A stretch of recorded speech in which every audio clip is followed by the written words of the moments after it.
Official reports from that winter mentioned unusually deep drifts along the service road that wrapped around the north edge of town. They described how plows struggled to keep the narrow lane open while wind filled every cut in the snow with fresh powder. Those same reports briefly noted a minor incident involving a maintenance worker who left his vehicle during a shift, then returned shaken and unwilling to finish the route. Before we begin, tell me, where are you listening from and what time is it there? The worker was named Darren Cole, 36, employed by the Municipal Works Department for nearly a decade. He was known as steady and practical, the type of person who did not exaggerate storms or complain about long hours. He had driven that same service road for years without treating it as anything more than another lonely part of his nightly routine. That particular week, 2 heavy systems arrived back to back, dropping more snow than the town usually saw in an entire month. The plow crews worked rotating shifts, circling through neighborhoods and outlying roads until their eyes burned from watching white lines appear and vanish in the headlight beams. Darren volunteered for extra hours because overtime pay would help him catch up on bills. On the third night of the second system, temperatures fell sharply as the wind shifted across open fields. Snow formed high ridges along both sides of the service road. In some places, the drifts rose taller than the cab of Darren's truck. Where plows carved through those ridges, parallel walls of snow created what everyone called tunnels, open above but hemmed in closely on both sides. Darren started his route just after dusk with a thermos of coffee and a rough plan to clear the road twice before midnight. The first pass went smoothly, though the walls beside him felt higher than usual. Headlights painted the snow any color but natural, giving the tunnel sections an artificial glow. He kept the radio low and focused on maintaining a steady speed, letting the blade shove heavy curls of snow off the edge. By the time he turned for the second pass, wind had begun driving loose powder back into the cut corridor. The road looked narrower than it should, a pale stripe between towering banks that leaned inward in some sections. He drove slower, mindful of the blind corners and the fact that emergency support would take longer to reach this stretch if anything went wrong. Near the midpoint of the route, the road dipped slightly toward a shallow drainage line. Snow always drifted deeper there. Tonight, the plow headlights revealed a section where the walls had doubled in height, forming something closer to a full snow tunnel than an ordinary cut. The banks on both sides curved overhead, nearly touching in the center, leaving only a narrow open seam to the sky. Darren felt his shoulders tighten as he approached. He radioed a quick update to dispatch, more out of habit than concern, mentioning that the drifts near Marker 7 were higher than usual. Static crackled for a moment, then the dispatcher answered with a bored acknowledgement. No warnings, no extra advice, just routine confirmation that someone heard his voice. He eased the heavy truck into the tunnel, watching the walls squeeze closer in his side mirrors. The blade scraped the packed surface, sending small ripples through the snow beneath the banks. Wind outside the cut roared above, but sounded muffled here, like distant surf. For a few seconds, it felt almost peaceful. A still corridor carved through frozen weight. Halfway through that section, he felt a faint thump under the truck floor, as though the vehicle had passed over something soft and buried. Not a rock, not ice, more like compressed snow hiding a small void. The plow shuddered slightly. Darren tightened his grip and scanned the road ahead. The surface looked flat, with no visible obstacles. He slowed the truck and listened. At first, he heard nothing beyond the engine and distant wind. Then, a new sound reached him, subtle enough that he might have dismissed it as imagination if it had happened once. It came as a low, steady rush, like someone breathing slowly through parted lips, carried on air that should have been perfectly still. The sound seemed to come from somewhere ahead, inside the tunnel itself, not from the engine bay or the cab. Darren turned down the heater fan and the radio. The interior grew quieter. The breathing sound became more distinct. It was not his own. His breath came short and visible in front of him, while the other sound kept an even rhythm that did not match his pattern. He stopped the plow completely, letting the engine idle. The breathing continued. It seemed to come from the right side at first, somewhere inside the snowbank. Then it shifted, pulling closer, moving to the left side, as if something unseen moved along the wall just outside the truck. He could not understand how that was possible given the density and depth of the drift. He raised the plow blade, shifted into neutral, and cracked his window slightly despite the bitter air. A blade of cold cut across his face. The wind above the tunnel howled, but inside the cut, the air lay nearly still. The breathing sound slipped through that stillness more clearly now, slow and deliberate, echoing faintly between the high walls around him. It sounded like a person crouched only a few feet away, drawing each breath with careful control, neither struggling nor relaxed. Each inhale carried a faint rasp, like air moving past dry throat tissue. Each exhale emerged steady and measured. Darren felt the hair on his neck rise. The tunnel ahead looked empty in his headlights. The walls were smooth except for the layered cuts from earlier passes. He called dispatch again, voice lower than before, and mentioned that he might have an obstruction in the tunnel near marker 7. He did not say breathing. Something in him worried about how that would sound over the radio in a storm. The dispatcher asked whether he needed additional units or tow assistance. Darren hesitated, then said he would step out and check the tunnel on foot first. He killed the plow lights to let his eyes adjust, leaving only the parking lamps on. The tunnel dimmed, losing its harsh edges. The breathing paused, then resumed, now sounding closer to the left front of the truck. He opened the door, the hinges groaning softly, and climbed down into snow piled nearly to his knees. The cold slammed into him, biting through insulated clothing. Standing on the road surface, he listened before moving. The breathing did not stop. It floated along the length of the tunnel, neither ahead nor behind, neither clearly left nor right, as if the entire corridor itself exhaled. He took a cautious step forward, boots crunching on compacted snow. The sound remained steady. No footsteps accompanied it, no shuffling, nothing except that slow, oddly patient rhythm. He shone his flashlight along the banks. The beam revealed tight layers where plow passes had cut through old storms. The wall on his right rose above his head in solid white mass. No holes open there, no caves or hollow pockets large enough to hide a person. He crossed to the left side and pressed his gloved hand against the surface. It felt firm and very cold, with no give. The breathing grew louder. It did not seem to come from inside the snow when he touched it. Instead, it vibrated faintly in the air between him and the wall, like a sound produced in a narrow throat of space just beyond what the light revealed. He took another step forward, then another, following the sound toward the darker center of the tunnel where the open seam of sky thinned. At the midpoint, he stopped. The breathing now surrounded him equally from all sides, impossible to place. He turned in a slow circle, flashlight beam sweeping. There was no one there. No figure, no animal, no other vehicle. The plow truck sat behind him, idling quietly, exhaust swirling weakly into the cold. The world beyond the tunnel looked like open night and drifting snow. Inside, the air felt unnaturally focused, as though something listened back.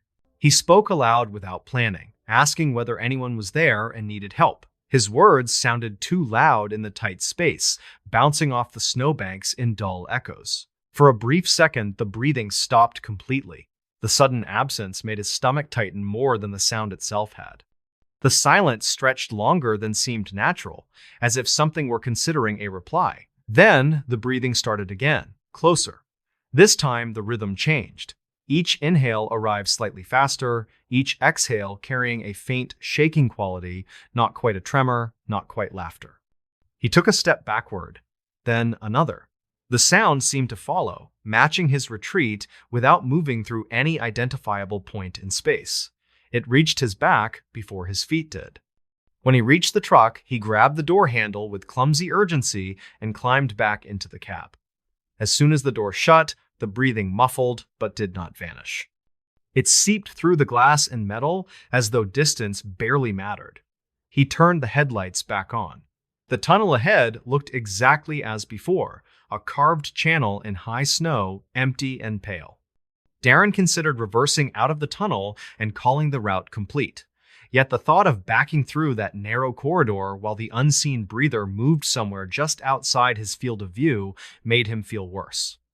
He decided to drive straight through, quietly promising himself he would not stop again until he reached open ground. He lowered the blade, shifted into gear, and pressed the accelerator gently. The truck moved forward, engine noise rising. The breathing quickened in response. It matched his speed, climbing in tempo with the plow, always at the same relative distance from the cab.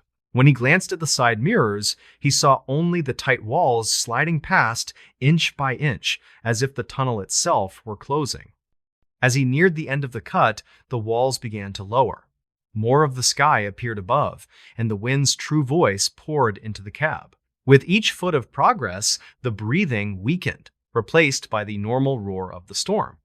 By the time the road opened fully and the snowbanks fell away, the strange sound faded entirely, swallowed by the larger noise. Darren kept driving until he reached a wider turnout where he could safely stop. He parked there and rested his head on the steering wheel, eyes closed, hands still tight on the leather.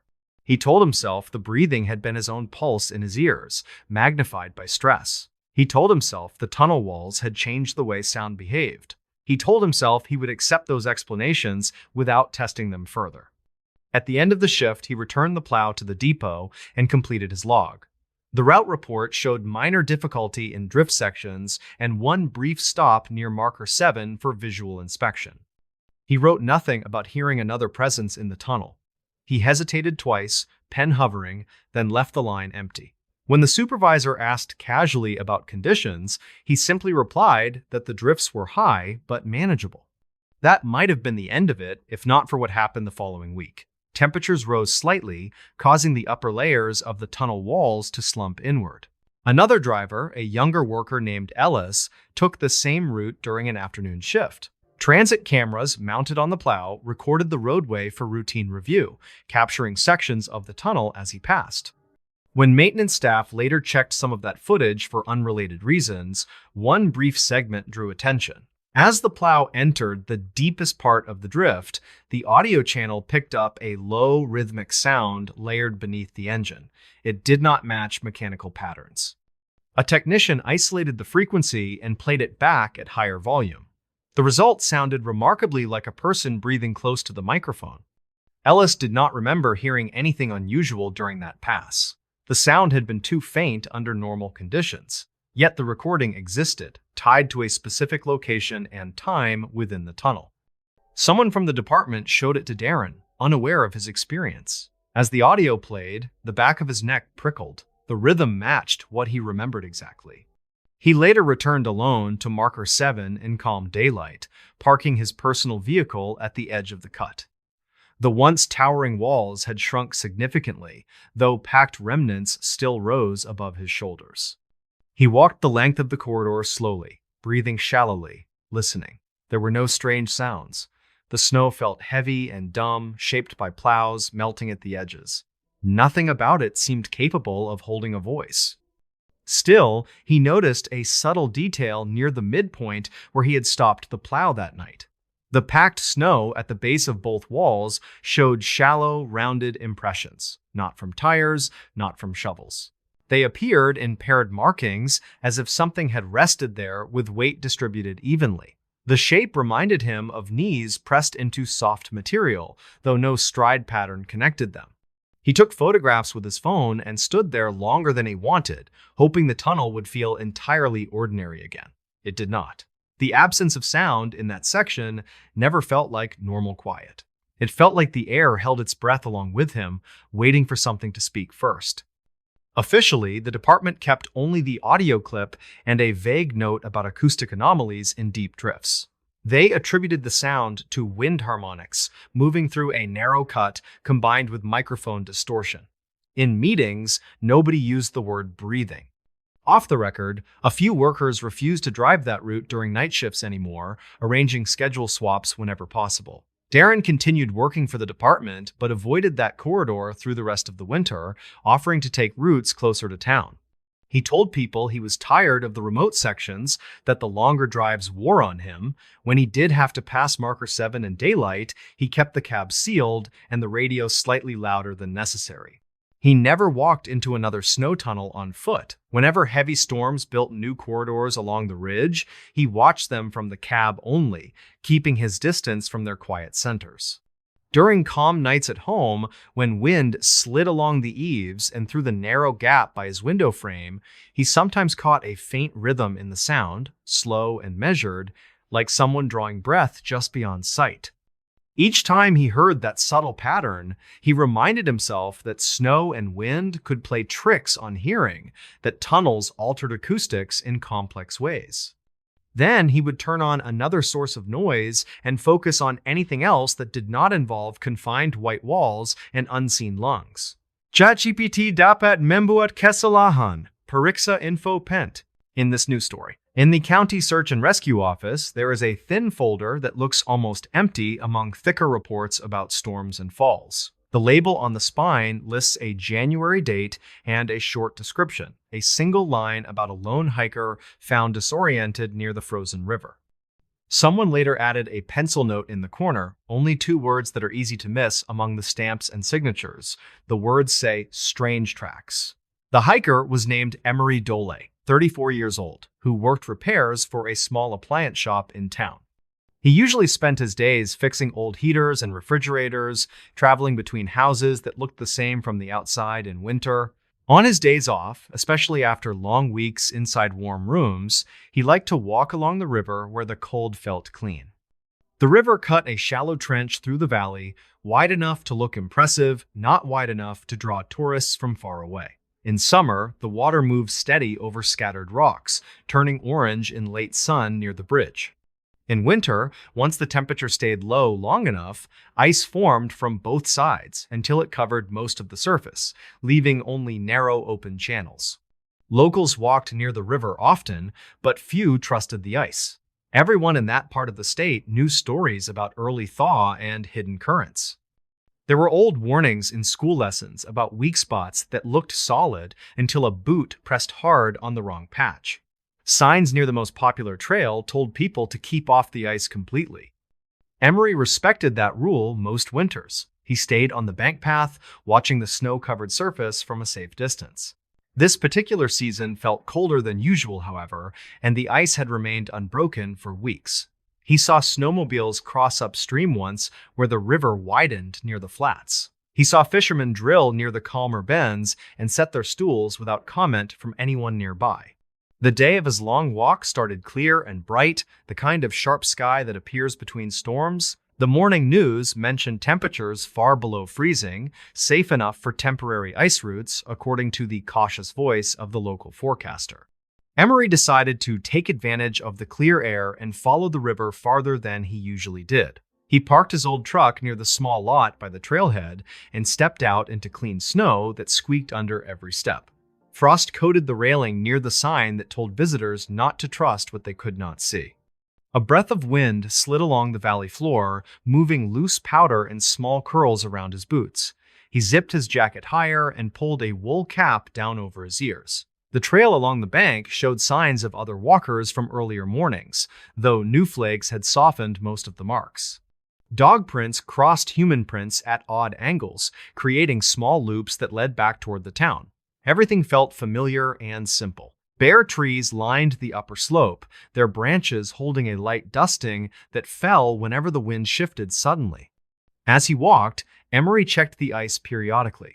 Farther from the bridge, where the river slowed, the surface looked pale and solid. In some stretches, thicker snow covered everything, but near bends where wind had cleared the crust, he could see the dull blue of deep ice. He tested the edge with his boot once and felt unmoving support beneath thin powder. He told himself he would stay on the bank and enjoy the view.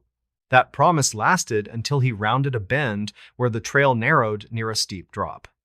Here, the bank rose higher above the waterline, and the path clung to the slope in a narrow shelf. Someone had cut steps years earlier, but winter erosion had stolen comfortable width from the route. Below that shelf, the river lay flat and still, its ice smooth and untouched between banks. The drop from the shelf to the ice was not far, maybe 8 or 9 feet, steep but manageable with care. Emery knew the safe thickness guidelines by heart, had heard them from older repair clients who had spent their lives near cold lakes and rivers. The conditions this week met every standard they had listed. He stopped there and listened. No one else walked nearby. The wind had eased to almost nothing. The only sound came from a distant crow and the faint creak of a branch somewhere above him. The idea arrived then, small and sharp, that walking on the ice here would be cleaner and safer than edging around the narrow shelf on the bank. He stepped closer to the edge and gauged the slope. Snow had drifted in small waves down the bank, making a sort of ramp instead of a drop. The angle looked steep, but not impossible. The ice below showed no dark patches, no thin lines, no open water. He thought of the snowmobiles upstream, of the fishermen sitting calmly on metal chairs, legs braced on holes they had drilled themselves. Then he saw the footprints. They crossed the ice ahead in a perfect line from one bank toward the other, starting near the place he watched and heading toward a stand of brush on the opposite side. They looked fresh, edges sharp. Each step pressed deep into the top layer of snow, spaced with the regular rhythm of a person who knew the route. The line started not far from where he stood, as if someone had climbed down earlier from the same shelf. Each print showed the outline of a boot with a simple tread. Not a heavy hiking boot, not a thick treaded work shoe. The pattern looked like a plain winter boot from any town store, narrow at the heel with a rounded front. There were no dragging marks, no signs of hesitation. Whoever had walked there moved with ordinary confidence. Emery scanned the opposite bank. He saw the brush cluster where the line seemed to lead, then the slope above it. No one moved along the trees there. No tracks climbed the far bank toward the line of taller trunks. The footprints ended at the brush and did not restart on the other side. It was as if the walker had stepped into the cluster and never left. Curiosity tugged stronger than caution then. The line of prints across the empty river felt like a sentence without a last word. He told himself someone could have stepped up between bushes, leaving no clear marks on the steeper rise. He told himself he only wanted to check the thickness, to satisfy the part of his mind that hated unanswered questions. He eased down the slope slowly, keeping one hand on exposed roots and the other stretched to balance. Snow slipped beneath him in short slides. At the bottom, he stepped carefully onto the ice, right foot first, then left, testing for any give. The surface felt solid, colder than the air above, a flat, heavy plain under thin powder. He stood there a moment longer, listening for any hollow sound, any crack forming from his added weight. Nothing answered, except his own breath and the tiny crunch of snow under his shifting boots. Straight ahead, the footprints waited, the first one only a few steps away. They looked deeper now from this close angle, the edges casting tiny shadows where late sun filled the valley. He stepped into the line and followed. Each print fit his stride reasonably well. He did not place his boots exactly on them, but used them as marks. There was something strange about seeing a solitary path like that. No second line beside it, no dog prints running ahead, no dragged sled. The person had crossed alone, leaving only this neat row of marks as proof. As he walked farther from the bank, the world changed in ways that surprised him. The sound of the town behind him faded completely. Even the faint rush of the hidden current below seemed muted by the thick ice. The valley felt wider from this lower position, the sky stretching farther over the bare trees. He noticed how quiet his own steps became when he landed inside previous depressions. Halfway across, he stopped and turned slowly in a full circle. His own trail from the bank now formed a second line, angled slightly where he had descended, then joining the older path. The prints appeared clear and sharp behind him. Ahead, the single line continued toward the brush on the far bank, unchanged. There were no other marks on the ice in any direction, just those two paths crossing open space. He told himself this was exactly what he expected. Another person had crossed earlier, reached the far side, and climbed up in a way that left no visible pattern from this distance. This was not a mystery, just winter and snow and depth. The inner pull that had led him onto the ice relaxed slightly, replaced by a cautious satisfaction. He took a few more steps forward. The prints ahead had a certain character. Some pressed harder at the heel, some more evenly distributed. In one, the toe cut deeper into the snow, as though the walker had pushed off with more effort. The spacing never changed much for long, which suggested a steady pace. This was someone who knew exactly how far the opposite bank lay. Emery began to wonder idly about the person. Perhaps they were a local who used the ice as a shortcut to reach a distant farmhouse. Perhaps they were another walker tired of the narrow shelf along the bank. Maybe he would find faint traces of their climb on the far side. He imagined seeing a fading outline near the brush, the last sign before the slope. As he neared the center of the river, the ice beneath his boots felt thicker, the surface more rigid. He allowed himself to breathe easier and picked up his pace slightly. The footprints ahead continued with the same unbroken rhythm, leading him outward, the empty valley stretching in quiet arcs around him. Then something changed. It was not a sound at first, but a feeling. The hair at the back of his neck lifted, and the air seemed to thin above his shoulders. He felt suddenly aware of his spine, of the exposed space behind his coat, of the way sound might carry in the open without shelter from trees or banks. The feeling was not an obvious alarm, more like the sensation of someone reading over his shoulder. He stopped in mid-step and listened. There was nothing for a moment except the faint hiss of distant wind across bare branches and the low hum of blood in his ears. No crack from the ice, no call from the banks, no approaching engines. He stood there, 1 foot half forward, boot nose hovering over the next print, and tried to find a reason to move again. In that stillness, he became aware of his own footprints behind him in a new way. He knew exactly where they lay on the ice. He knew how far back the first one sat, close to the bank. The idea came uninvited, sharp and unwelcome, that if he turned now, he might see something different than simple tracks leading from the shore. He told himself this thought was foolish. Footprints did not change between glances. Snow did not rearrange itself so precisely.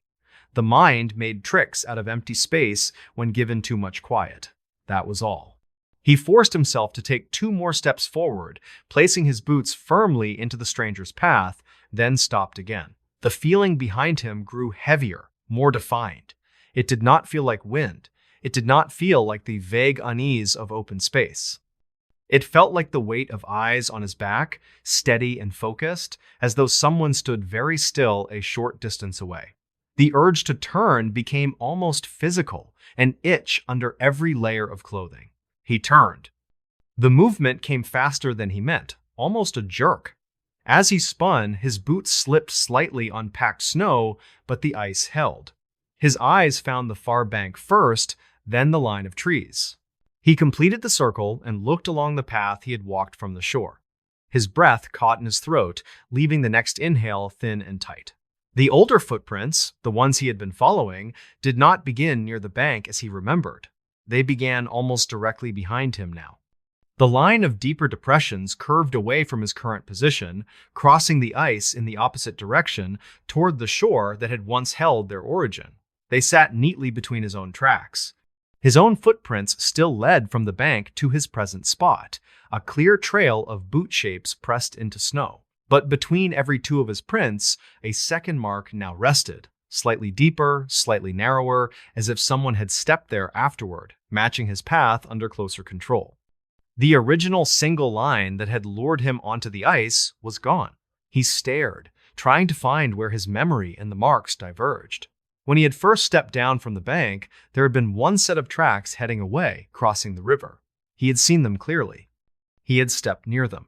Now there were 2 parallel lines behind him that looked like a staggered pattern of 2 people following the same course. The closer he studied them, the more he realized that the second set, the deeper ones, did not overlay his exactly. They adjusted slightly within each space, shifted half an inch to the side, as if the unseen walker had no interest in concealment. The arrangement read almost like someone walking at his heels, close enough to match his steps, but not close enough to bump him. Cold seeped through his clothes in a way that had nothing to do with air temperature. Emery turned slowly in another circle, scanning the empty ice around him. No person stood within sight. The banks showed only untouched snow and the distant dark of trees. The sky above remained clear. He was alone in the valley. He looked down again. The newer prints behind him were fresh, edges sharp, untouched by drift. If someone had placed them after him, they had done so in the last minute, maybe less, while he stood facing forward. There were no prints leading toward him from the bank or from any other direction. only his original line with these impossibly neat additions. Panic nudged through his chest, quick rhythm pushing heat into his face. He considered running, then imagined the results of a fall on ice and stopped that thought. Instead, he forced himself to take one careful step back toward the bank, choosing to place his boot in his own earlier print. The move felt like stepping into a mold of his foot, a small comfort in an open system that had lost all sense. He took another step, then another, counting under his breath to anchor his mind. With each movement, he listened for sound behind him, for breath, for clothes, for anything that might belong to a person walking where footprints said a person should be. The only sound remained the faint grind of snow crystals under his soles. He did not look over his shoulder again until he had retraced 10 steps. When he finally turned, the pattern had changed once more. Now, the stranger's prints did not fill the spaces between his alone. They formed a continuous line that ended 2 steps behind his current position, the last mark slightly deeper than the others, as if weight had lingered there. His own older prints lay ahead in a distinct track, leading toward the bank without alteration. It looked exactly like someone had followed him from the center of the river to this spot, stopping when he stopped, remaining just out of reach. The distance stayed the same between his back and the last print. The invisible follower had not gained on him, had not fallen behind, had simply mirrored his retreat. Emery felt something inside him settle with a new clarity. The question was no longer whether the ice was safe or whether he had misremembered the first line of tracks. The question now was whether he could accept what he saw and still move without freezing in place completely. Staying on the ice any longer felt like an invitation to experiments he did not understand. He made a decision then. He would not turn again until he reached the bank. He faced the shore and fixed his eyes on the dark line where snow met frozen earth. The distance looked much longer than it had when he first stepped down. He forced his legs to obey, muscles tight, steps measured. He followed his old prints exactly, feeling the slight depressions under each boot, trusting the path that had already held his weight once. Behind him, the air remained very quiet. He felt it there, that presence at a fixed distance, as if a cold thought walked at his back. It did not feel closer, yet it did not feel gone.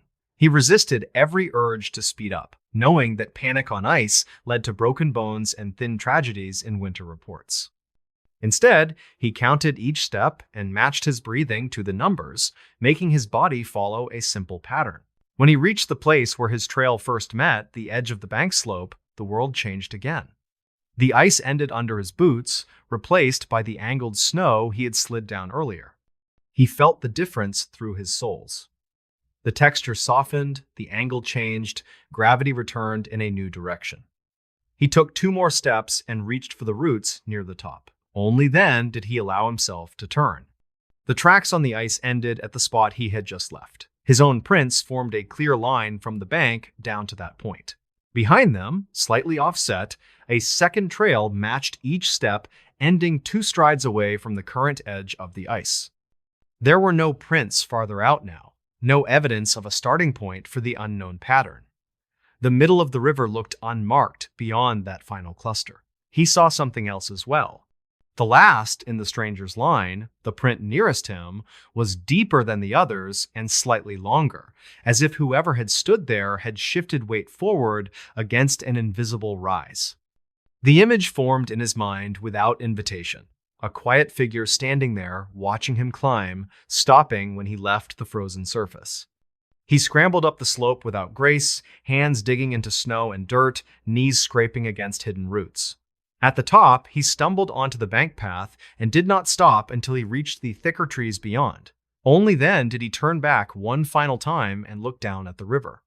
From that higher angle, the tracks formed a pattern he would remember long after winter ended. 2 lines rose from the center of the ice to the place where he had left, never crossing, never separating by more than that fixed, unnerving distance. The path might have belonged to 2 people walking in single file, one never quite catching the other. Emery stood there, chest heaving, and tried to find any normal explanation. Wind might have carved odd shapes in snow. Drifts might have shifted, altering his memory. Light on flat surfaces might have fooled his eyes. He repeated these guesses in his head, one after another, but none sat comfortably. The prints had looked too sharp, the alignment had felt too deliberate. He turned away and followed the bank path back toward his truck. At the trailhead, he met a pair of older anglers hauling gear from their car. They greeted him with casual remarks about the good ice and asked how the river looked farther along. He opened his mouth to talk about safe thickness and quiet stretches, the language he usually used. Instead, he heard himself tell them clearly that the ice felt uncertain, that some sections should be avoided. They joked lightly at first, then noticed his expression and sobered. One of them said he had heard strange sounds there once, groaning under clear skies when temperature remained steady. The other mentioned seeing drifting shapes at dusk that never resolved into people or animals. They shrugged and promised to stay near the launch, not because of his story, but because caution fit their age. Later, at home, Emery tried writing down what happened. He drew the river, the banks, the lines of footprints. Twice he stopped, pen held above the page, because he realized his hand wanted to put the starting point for the stranger's prints behind him instead of near the bank. Some part of his mind insisted that the trail had never really begun anywhere he could see. When he finally filed a brief note with the search and rescue office, he left out details about felt presence and shifting origin points. He simply mentioned unusual footprints on the ice, a pattern that suggested a second person walking close behind without any visible entry track from the bank. The coordinator on duty raised an eyebrow, then added a page to a thin folder and marked the map with a small caution sign.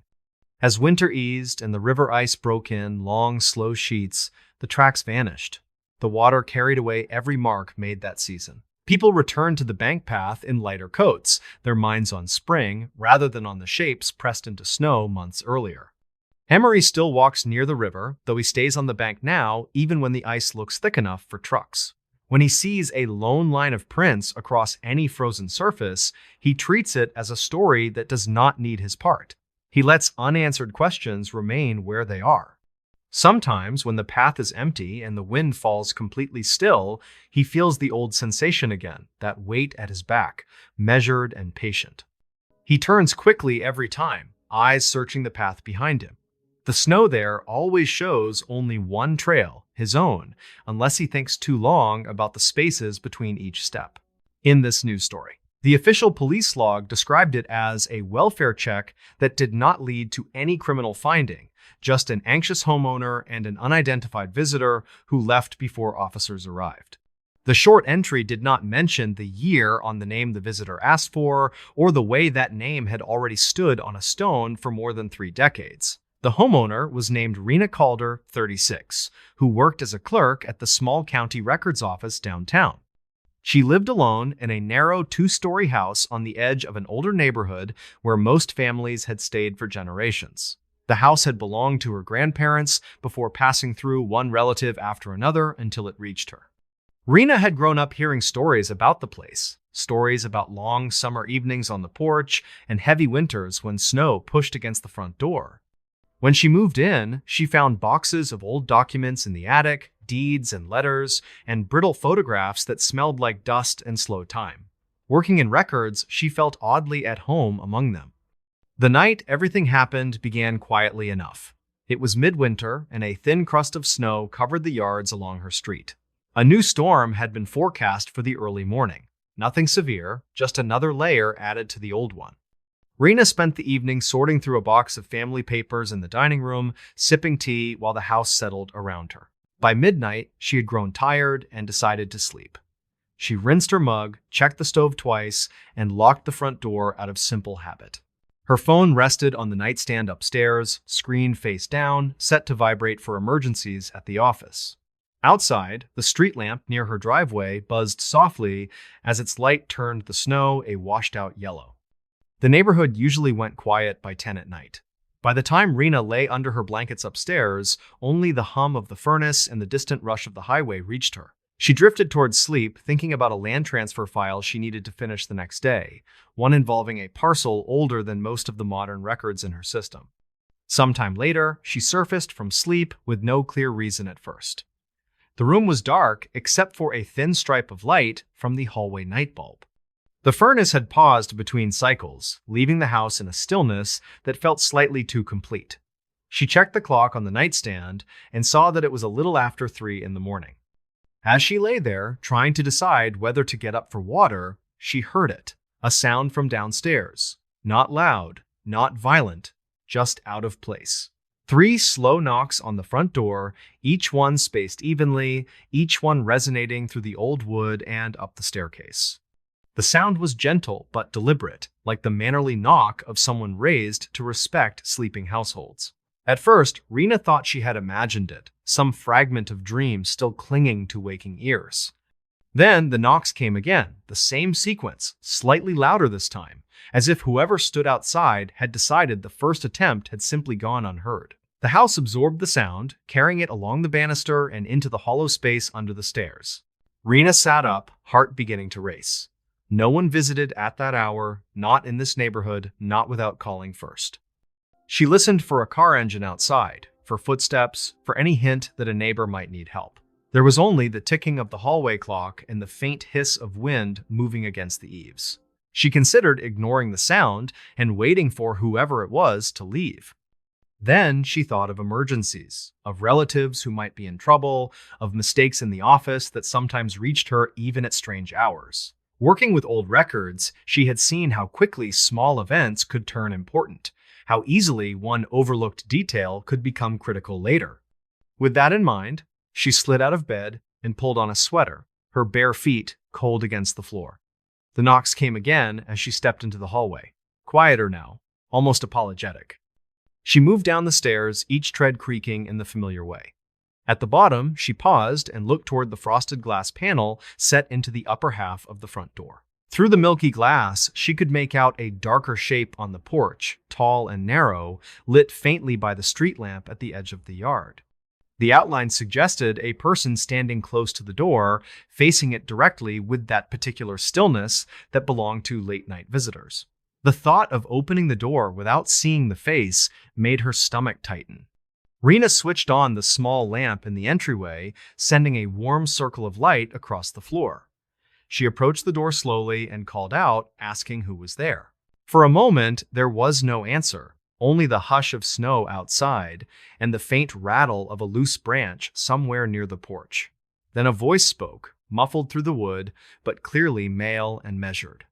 He said he was sorry for the hour, that he was looking for someone, and that he had been told this was the right house. His tone sounded oddly formal, careful with each word, like someone who had practiced the sentence beforehand. Rena stayed behind the locked door and asked who he was looking for, still unwilling to unbolt anything until she knew more. The name he spoke next did not belong to anyone currently on her street, at least not in the usual sense. He asked for Clara Calder, said he had come a long way to see her, and added that he believed she still lived there. The name struck Rena like a cold breath. Clara had been her grandfather's older sister, a woman who had died long before Rena was born. For a second, she thought she had misheard. The old glass, distorted sounds as well as shapes, and sleep still clung to her mind. She asked him to repeat himself. Again, he said Clara's full name, including the middle name that only appeared on certain older documents. He pronounced it correctly, with the same soft inflection her grandfather had used in stories. Rena's hand tightened on the doorknob. Clara had lived in the house decades earlier, according to family records. She had died in late winter, during a year when snow lay deep along the sidewalks and funeral processions moved carefully between drifts. The death certificate for that year still sat in one of the boxes upstairs, yellowed but legible, her age frozen in ink. She asked the visitor how he knew Clara, forcing the question past a throat that suddenly felt dry. There was a pause, longer than before, as if he needed to consider how to answer. When he did speak, he said he had worked with her long ago, that he had owed her a visit, and that circumstances had delayed him. His voice wavered slightly on the last words, then steadied. Rena felt a chill that had nothing to do with the house temperature. She thought of the boxes in the attic, of the old photographs showing Clara standing outside the same front steps with other people whose names had been lost. She searched her memory for any story involving someone who owed Clara a visit, some unfinished business that might explain a stranger at her door now. While she stood there thinking, the man outside knocked again, once this time softer than before. He asked if Clara was resting and said he did not mean to disturb her if so. The way he used the word resting sounded less like ordinary sleep and more like the careful language people used when speaking about the dead without saying the word. The tone suggested he did not know which condition applied. Rena decided it was time to see his face, at least through glass. She moved to the side window near the door and eased the curtain aside a fraction. Snow reflected the street lamp, giving the yard a muffled glow. On the porch stood a man wearing a dark coat buttoned to the throat, no hat, his hair dusted with flakes. His posture was straight, hands folded in front of him, not shoved into pockets against the cold. His face did not look particularly strange. He appeared to be in his late 40s, with pale skin and tired eyes that blinked slowly in the light from the house. He stared at the door, not at the side window, as though fixed on the threshold itself. There was nothing obviously threatening in his stance, yet something about his stillness made Rena reluctant to open anything between them. She let the curtain drop and returned to the door, still speaking through wood and glass. She told him that Clara did not live there anymore, which was technically true if not complete. The man asked when she had moved. Rena said she had passed away many years earlier. Her voice sounded thin in her own ears, as if it had to cross more than the air between them. The man outside fell silent. For several seconds, no sound came from the porch. Rena held her breath, listening. When he finally spoke again, he asked a question that lodged under her skin in a way she could not shake later. He asked whether Rena was sure. He asked it calmly, not challenging, just confirming, as though death might have been a temporary condition misreported in his absence. She told him she was very sure that Clara had died before she was born, and that her grave stood in the older part of the cemetery on the hill. She heard unsteady breath through the door, a soft intake, and then the faint scrape of his shoe on the porch boards. It sounded like someone adjusting weight in surprise, trying not to make more noise than necessary. He said he had thought the date could not be right, that he had expected some mistake, because the last time he had seen Clara, she had seemed very much alive. He did not mention when that last time had been. Rena, who handled dates every day at work, realized that for his statement, to be honest, he would have had to be older than he appeared. She asked him when he had last seen her, expecting the answer to reveal a misunderstanding. He grew quieter, then said he had seen Clara in a winter very much like this one, with the same kind of snow along the sidewalks and the same light at the corner of the street. His tone suggested he spoke of something recent, not an event buried in distant decades. At that point, Rena's practical mind rebelled. She told him clearly that Clara had died in a specific year, naming it, and that the family records at the county office confirmed it. She said she could show him the copy if he returned during normal hours. She heard him repeat the year under his breath, slowly, like someone adding a column of numbers and finding a total that did not match expectation. He then asked for Rena's full name, politely, and when she gave it, he repeated her surname with a familiarity that made her wonder how far his knowledge reached. He asked if she had ever handled property records for this house, which of course she had. She explained that the house had remained in the same family for a long time, passing from one Calder name to another. He said quietly that meant she had likely seen Clara's signature somewhere tucked among the forms. Rena pictured the old deeds upstairs, the earlier hand signing in dark ink, the loops and lines of someone who had learned to write at a different time. She thought of the way her own name now sat beneath those, another link in a chain that stretched back farther than she had considered before. The man on the porch shifted again, the boards creaking lightly. He thanked her for the information and said he was sorry to have disturbed her rest. His politeness felt genuine, yet edged by something else. Perhaps disappointment, perhaps confusion. Rena assumed he would leave at that point. Instead, after a brief pause, he asked if he might ask one more question. She hesitated, then agreed, because refusing a question while a stranger stood outside in the cold seemed harsher than she felt. He asked whether Clara had died in the house or elsewhere. The specificity of that question sent another chill through her. She thought of the death certificate again, of the line listing place of death. She told him it had been the house, according to the form, peacefully, with family present. He exhaled audibly, the sound carrying a complicated mixture of relief and grief. He said that meant she had not been alone, which had been his fear. Then, very softly, he said he was sorry for being late. The words hung there between door and porch, between past and present, heavier than any apology for a simple social delay. Rena did not know how to respond to that. She suggested, cautiously, that if he had known her, he might consider visiting the grave instead, and perhaps leaving something there. The suggestion felt odd even as she made it, like advice given in reverse. He seemed to consider it, then said he would try to find the place when the roads allowed. After that, he grew quieter. He thanked her again for answering, wished her a good night, and hoped the storm would not cause trouble with the pipes. The specificity of that last comment, the mention of pipes, made her glance toward the kitchen where an old radiator clanked sometimes in very cold weather. It sounded like something a former resident might recall. She heard his footsteps move away from the door, slow and measured, crunching through the thin snow on the porch, then along the walk. She moved back to the side window and lifted the curtain a second time, expecting to watch him cross under the street lamp toward a parked car. The yard lay empty. The street lamp cast its pale circle on undisturbed snow. No footprints marked the walkway where she had just heard steps. She stood there for a long moment, brain racing to find plausible solutions. Perhaps she had misaligned the sound and the sight. Perhaps he had already left the edge of her view.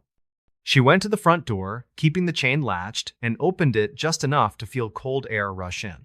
The porch showed one set of prints near the top step, leading toward the door, but none leading away. The snow on the walkway ahead retained no sign of anyone having crossed between the porch and the street. The surface was smooth except for an earlier line from her own mail retrieval before bed. She closed the door, heart pounding, and locked everything again with hands that shook more than they should have. Upstairs, the clock ticked toward 3:30 in the morning. Rena did not sleep again that night. She made tea and sat at the dining table, the box of old papers still open from earlier. When dawn finally lightened the window, she brought down the folder containing Clara's records. She found the death certificate, traced the lines noting place and date, then looked at an older letter from a man whose name she did not recognize. The letter, written in neat, careful script, mentioned a delay in travel, some unspecified trouble in another town, and an apology for missing a planned visit during a hard winter. It addressed Clara directly and promised that as soon as conditions improved, the writer would come and see her at the house. The date at the top of the page matched the year and season of her passing. The signature at the bottom matched the surname the stranger had given at the door when she asked gently who was calling for Clara. The first name was smudged, yet the letters she could see aligned with the syllables he had spoken through the wood. The ink had faded, but the intent remained clear, preserved in the curl of each line. Later that day, still unsettled, Rena called the non-emergency number and reported the nighttime visitor. She described the conversation in practical terms, focusing on the fact that a stranger knew an old family name and asked questions about a woman long dead. The responding officer took notes, promised a patrol car would pass the area more often, and suggested it might be someone with confused memory. When he filed the brief log entry, he mentioned only that a homeowner had reported unknown person at the door in early hours, no forced entry, no threats, no grounds for further action. There was no place on the form to note the missing footprints or the matched handwriting on a letter older than the officer's own career. In the weeks that followed, the storm faded and routines returned. Rena continued working with land records and old files, but she found herself glancing more often at names and dates, noticing how many promises had been delayed or broken across winters. She visited the cemetery once with fresh flowers and a copy of the letter folded in her coat pocket. She stood by Clara's stone, reading the carved years, and placed the flowers carefully where snow had begun to recede. She did not speak aloud, unsure whom she would be addressing if she did. On the way back to her car, she looked once toward the hill where the older plots faced the town, imagining figures walking paths long after visiting hours ended. At the house, she began keeping a notebook near the door, a habit drawn from her office work. In it, she wrote the time of the knock, the details of the conversation, and the lack of tracks where tracks should have been. She wrote down the way the stranger had said he was late, the way he had asked if Clara had died alone, the way he had asked if Rena was sure. Since that night, whenever she wakes unexpectedly around 3 in the morning, she lies very still and listens for sound from the front steps. Most of the time, there is nothing beyond the ordinary creaks of an old house in winter. On rare nights, when the wind dies completely and the street lamp hums with a slightly different tone, she thinks she hears a faint, polite knock, once far away, where the past and present share a thin wall. In this new story, the official incident report from that winter described a stranded vehicle, whiteout conditions, and 3 adults found walking toward the wrong direction. The deputy wrote that they were mildly hypothermic, disoriented yet responsive, and that all 3 insisted they had seen a light ahead. In the space on the form reserved for additional observations, he added a short note stating that no building stood within sight of that road. What he did not include was the way all 3 described the same detail: a single square window glowing inside the storm. The driver was Lena Harrow, 33, who worked as a night nurse at the regional hospital in the valley below. She had finished a long shift of winter respiratory cases and agreed to drive 2 coworkers home, saving them a bus transfer. One coworker was Mina, a respiratory therapist on her first year at the hospital, the other a technician named Jared who lived uphill. Their route took them along the ridge road that climbed away from town, a stretch known for drifts and sudden fog. Plows had passed earlier, leaving high walls of snow along both sides, turning the lane into a narrow corridor whenever wind picked up. Lena checked the forecast before leaving, saw a storm band on the radar, and decided they had enough time to make the drive. The first part of the climb went smoothly, the road wet but visible, trees on either side dusted with fresh snow that reflected headlights. They were halfway up the ridge when wind shifted hard, carrying a dense curtain of flakes across the pavement and erasing the center line. Lena slowed, tightening her grip on the wheel, while Mina pointed out the faint glow of the next reflector post along the shoulder. Within minutes, visibility dropped to a few car lengths, the world beyond their headlights flattening into a shifting sheet of white. Lena considered stopping, then remembered stories about rear impacts when cars disappeared inside sudden whiteouts along that stretch. She chose to keep moving slowly, eyes locked on the faint rise of plowed snow that marked the right edge of the lane. Mina fell quiet, her earlier chatter about difficult patients swallowed by the wind, while Jared checked outside through the fogged side window. The storm intensified faster than any of them expected, flakes now swirling in tight patterns, driven by gusts that rocked the small car. At one point, the headlights reflected off something ahead that looked like solid brightness instead of open air, and Lena braked hard. They realized it was another drift blown across the lane, higher than the bumper, the car losing traction as it pushed into the ridge. The wheels dug in, spun briefly, then stopped, the engine shuddering as dense snow packed under the chassis and around the tires. Lena tried reverse, felt only a slight slide, then nothing, the car settling deeper as if the snow had hands holding its frame. Wind hammered the windows, snow curling past the mirrors in streaks, while the outside world beyond the windshield turned into moving white noise. For several minutes, they sat listening to the engine idle, the heater fighting against air that seemed colder than the forecast promised. Jared suggested rocking the car forward and back, but the attempt only sank the tires more firmly into the unseen trench beneath. Lena cursed softly, then reached for her phone, hoping for a signal strong enough to call the non-emergency line in town. The screen showed one weak bar that came and went, emergency services available, yet voice calls refusing to connect through the storm. She tried sending a text instead, pinning their approximate location between 2 familiar mile markers, then watched the sending icon spin. There was no way to know whether it had left the phone, no confirmation, just the storm and the dull hum of the fan. Jared checked his own device, saw the same feeble signal, then suggested they might need to consider walking if help could not find them. Lena hesitated, knowing stories of people who left stranded cars in whiteouts and wandered away from the road toward deeper trouble. Mina wiped a clear patch on her side window, peered into the swirling snow, and said it felt like being inside a shaken bottle.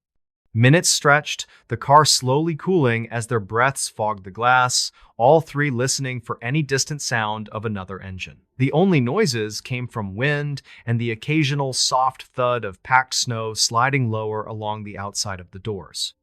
It was during one of those quiet stretches that Mina said she thought she saw a light, a real one, not a reflection. She leaned forward, pressing her face nearer the windshield, squinting past the wiper streaks toward the side of the road beyond.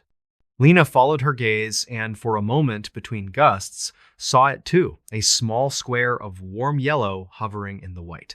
It looked exactly like a cabin window lit from inside, steady at first, then flickering once as if someone moved near a lantern. The light seemed to be located down the slope from the road, maybe 50 yards away, partially veiled by roped sheets of snow. Jared twisted in his seat, watching the same patch, and agreed that it did resemble a window, not headlights or a distant sign. In that moment, the idea of another shelter felt like relief, an anchor, a clear direction in a world that had turned shapeless. Lena said it might be one of the older cabins she remembered from childhood, someplace she had forgotten on the hillside. She reasoned that if someone was home down there, they might have a landline, or at least clearer access to the lower road. The engine idled unevenly now, the fuel gauge lower than she wanted, the heater beginning to lose ground against the encroaching cold. They decided quickly, more from instinct than full logic, that walking toward the light seemed safer than waiting in a buried car. They wrapped themselves in spare blankets from the trunk, pulled hats lower, zipped coats high, and stepped out into the blizzard together. The wind hit them with almost physical force, pushing sideways, making it hard to keep their bearings on the invisible lane underfoot. Lena locked the car, an automatic gesture that felt absurd here, then held her keys in one pocket as if they still mattered. The three of them moved to the shoulder, boots sinking into uneven snow, heads bent against sharp flakes cutting their cheeks. The light faded briefly as a gust swept through, then returned, still in the same spot, beckoning between gaps in the swirling white. They used it as a reference point, angling their bodies toward it, careful not to drift too far along the road or down the slope. The plow ridges felt like walls beside them, offering momentary shelter whenever the wind shifted, their sides slick with newly packed snow. Every few steps, Mina asked whether Lena still saw the light, and each time, Lena confirmed, though it sometimes blurred at the edges. It never vanished entirely, only dimmed and brightened, pulsing gently like a living thing breathing behind the curtain of the storm. They reached a point where the road shoulder gave way to an unseen drop, the slope beginning under their boots with little warning. The light now appeared slightly below them at a safer angle, and it seemed closer than before, as if it had waited quietly. Lena tested the snow with one careful step, felt the ground tilt but hold, then motioned for the others to follow her path. They descended slowly, using buried brush and occasional fence posts for balance, their legs burning as they pushed through thickening drifts. Wind funneled more sharply here, whipping around invisible obstacles, sending fine powder under collars and into sleeves with every gust. The light grew brighter, though no outline of a building appeared around it, just a square glow in the storm, hovering at eye level. It illuminated nothing beyond its own shape, casting no beam on trees or ground, yet looking no less real for that missing effect. Jared muttered that he could not see any roof, any doorframe, anything that might hold a window in place on this hill. Lena told him to keep moving, insisting the rest of the structure would appear when they were close enough that visibility simply hid it. Mina stumbled once, catching herself on a snow crust that collapsed beneath her glove, her heart leaping before Lena grabbed her arm. They paused to catch breath, chests heaving, snow sticking to their lashes and scarves, then pushed onward toward the unwavering yellow square. At some point, the slope leveled unexpectedly underfoot, snow depth decreasing slightly, the ground feeling packed as if walked on many times.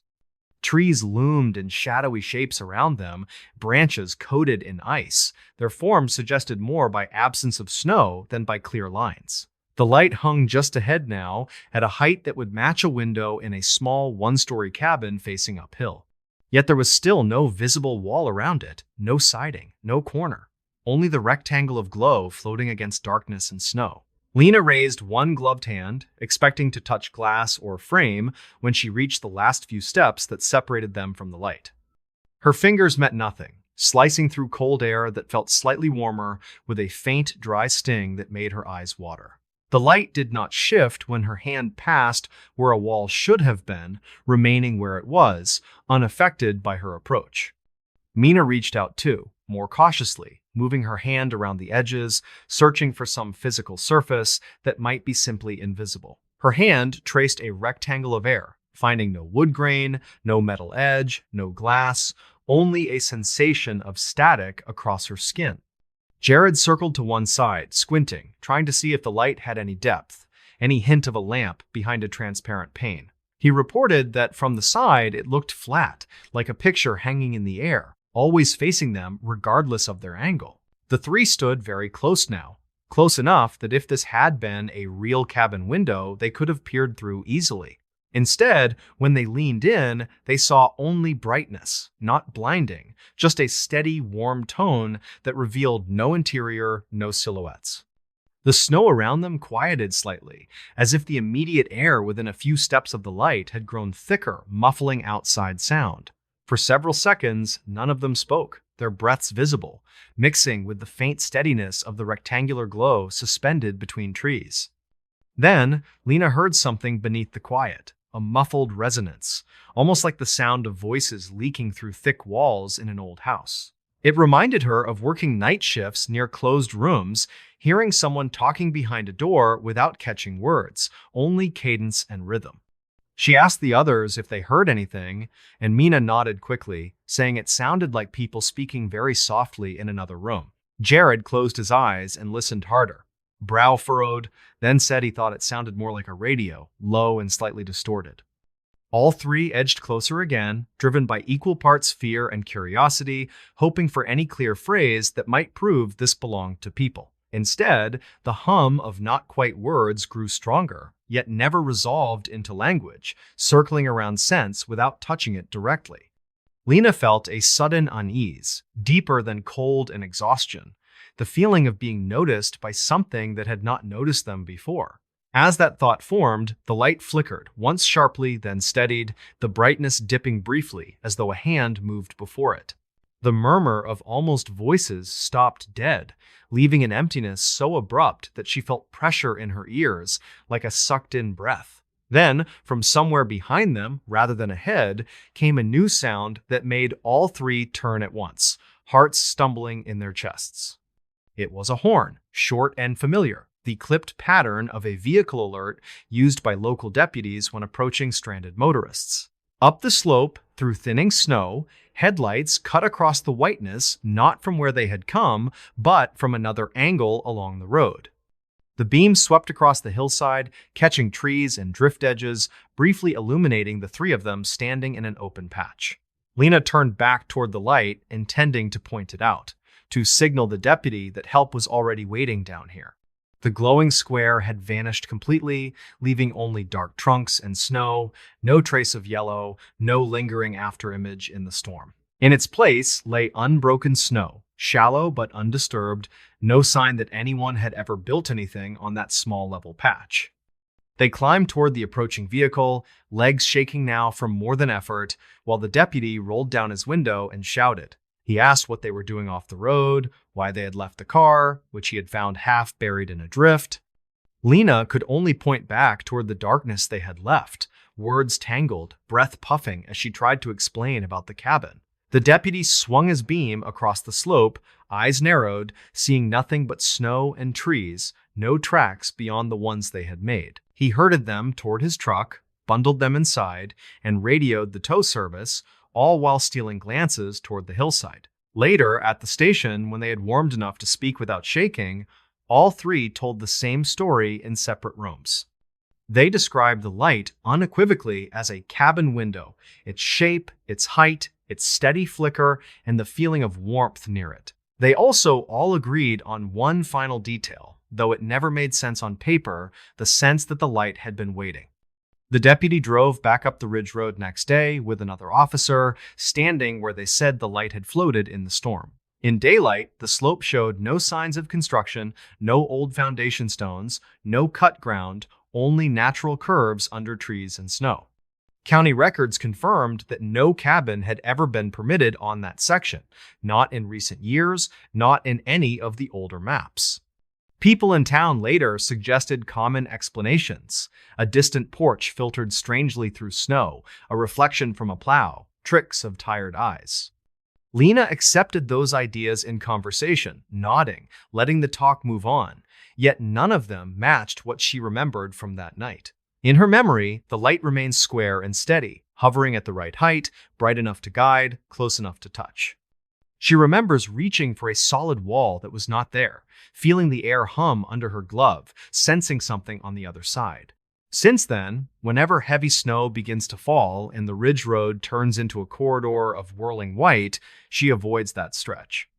If she must drive it, she keeps her eyes fixed on the lines the plow left, refusing to search the darkness beyond for another window. In this new story, the sound jolted Mara awake on the sagging couch, where she had fallen asleep watching weather updates and half listening to wind. Her neck ached from the way she had curled against the armrest, and for a second she thought the ringing was the television. Then she realized the screen glowed black and silent. The cords of fairy lights along the curtain were off, and only her phone sounded. It lay on the coffee table beside an empty mug, vibrating toward the edge with each sharp burst of the ringtone she almost never changed. Mara reached over with stiff fingers and flipped it toward her, blinking away sleep as the caller identification glowed against the dim room. The name on the screen hit her so hard she felt the air leave her chest before any rational thought could form. It was Eli Caro, written exactly as she had saved it, the contact she had not touched since late winter the year before. The last time she had seen that name light up her phone, he had been buried under a clean layer of snow and flowers. Her first thought now was that the phone must be wrong, some software glitch or stray data resurrecting old calls from the log. Yet the green button brightened with each ring, and next to the name sat a number she knew better than her own. She had memorized it years earlier, back when Eli still called from motel rooms and road stops, complaining about coffee and broken heaters. The number should have been dead by now, along with the phone they had lowered into the grave tucked inside his jacket. That part had been her idea, a foolish kind of comfort, giving him the device he had carried everywhere during long winters on the road. She had watched the casket descend, knowing the phone inside would never light again, the battery fading into cold nothing under frozen earth.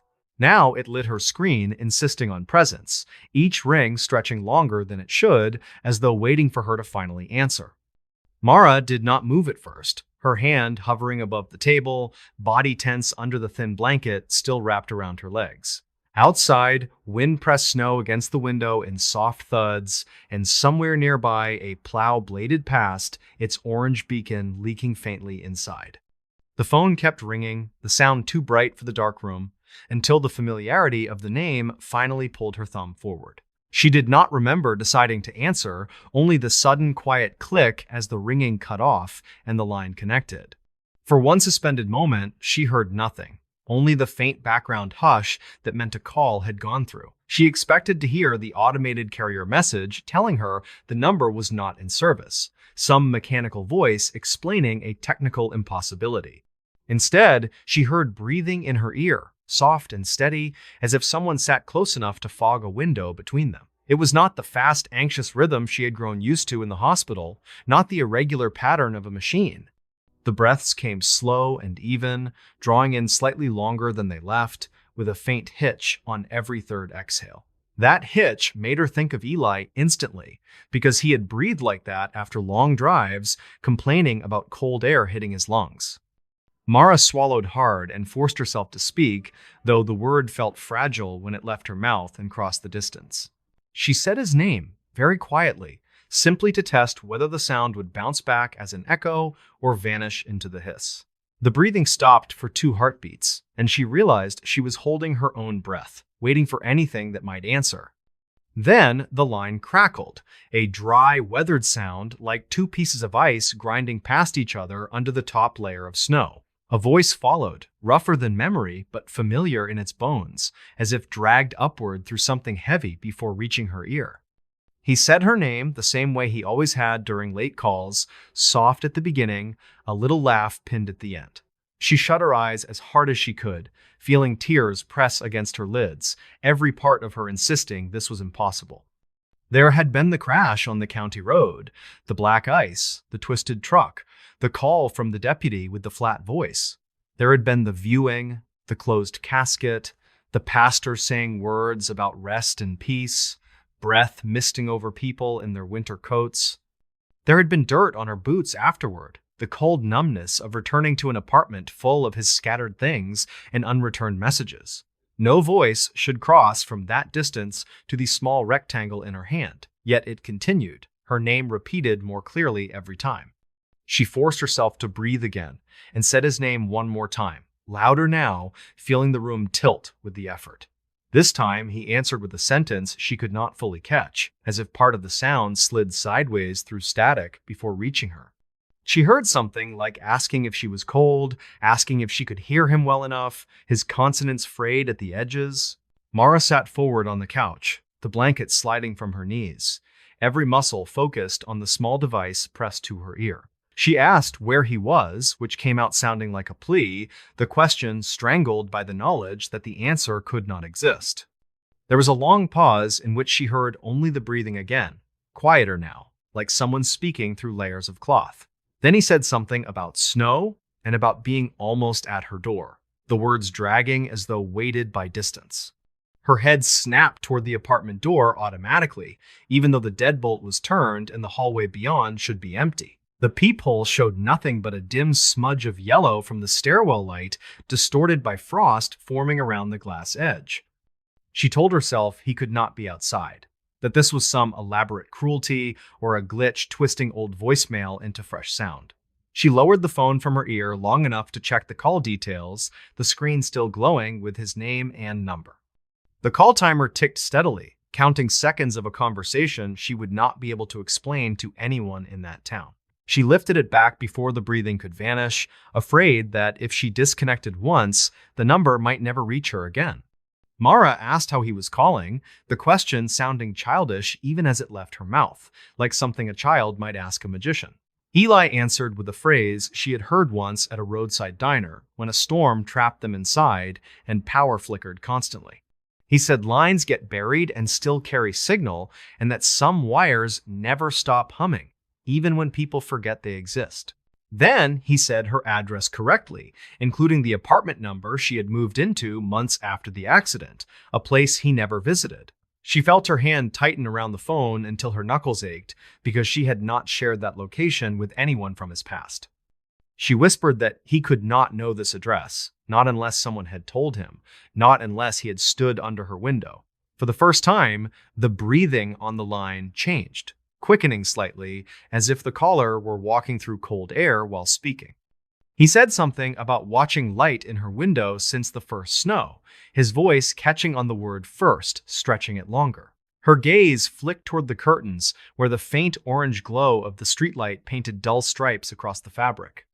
Outside, snowflakes drifted lazily now, the earlier wind easing into a gentler fall that muted the city without fully silencing it.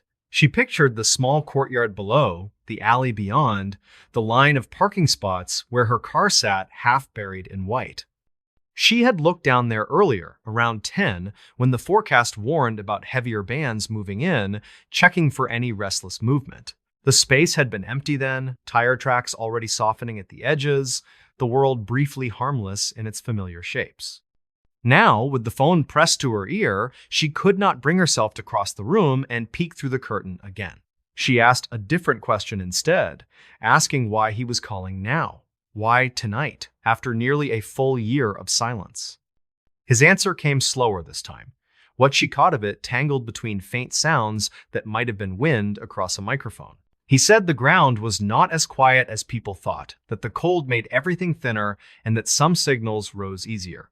His choice of words made part of her think of radio towers and frozen soil, of how winter sometimes carried voices over impossible distances.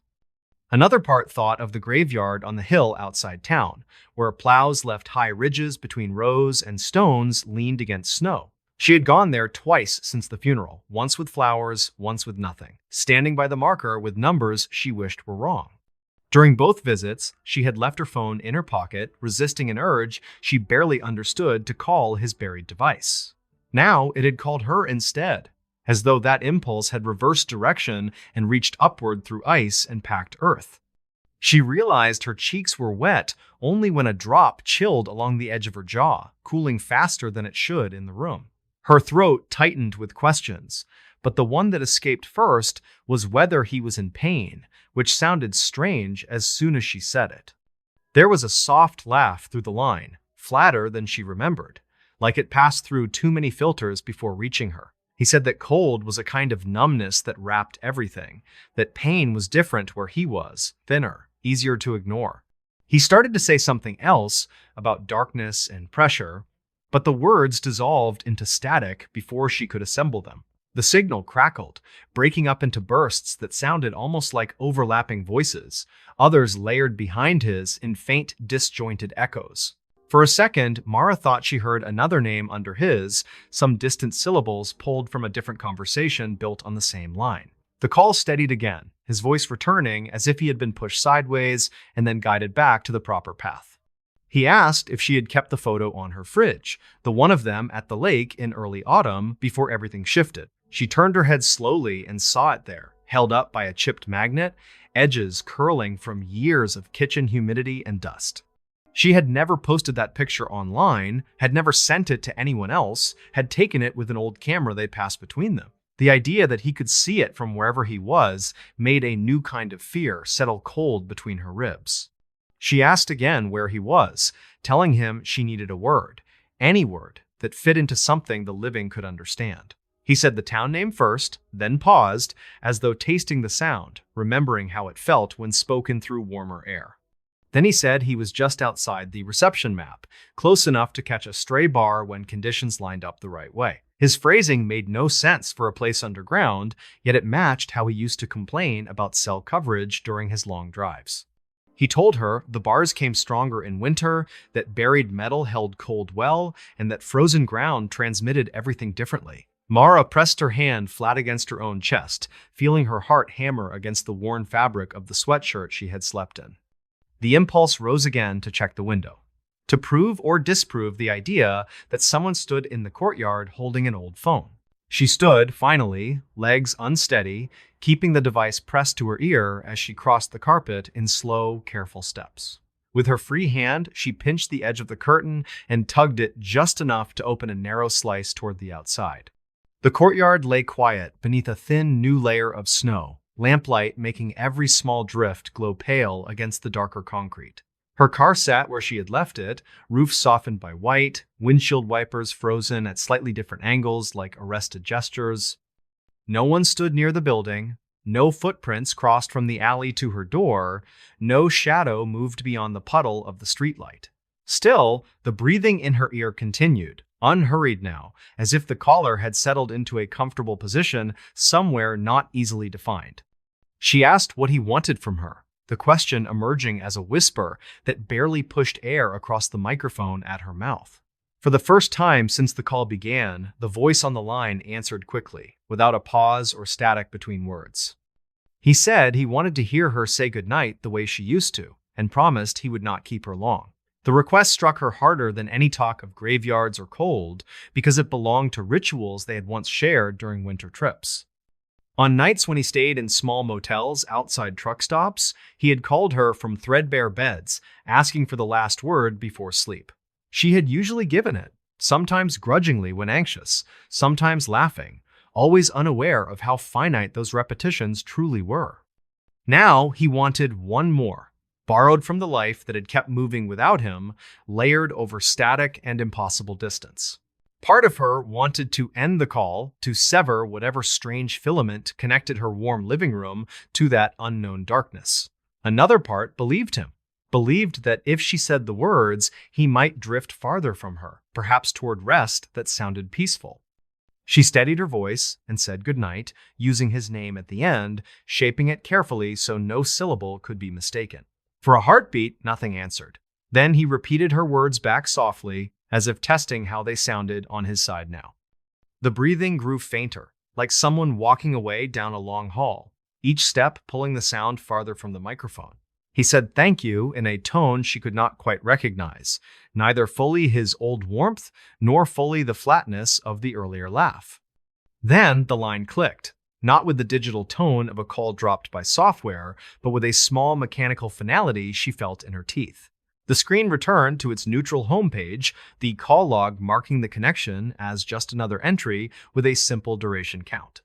Her thumb hovered over the number, instinct urging her to call back, despite everything concerning signals and distance and buried devices. She pressed it, unable not to, and raised the phone again while the digital tones pulsed into the sleeping network of the town. The call did not ring even once.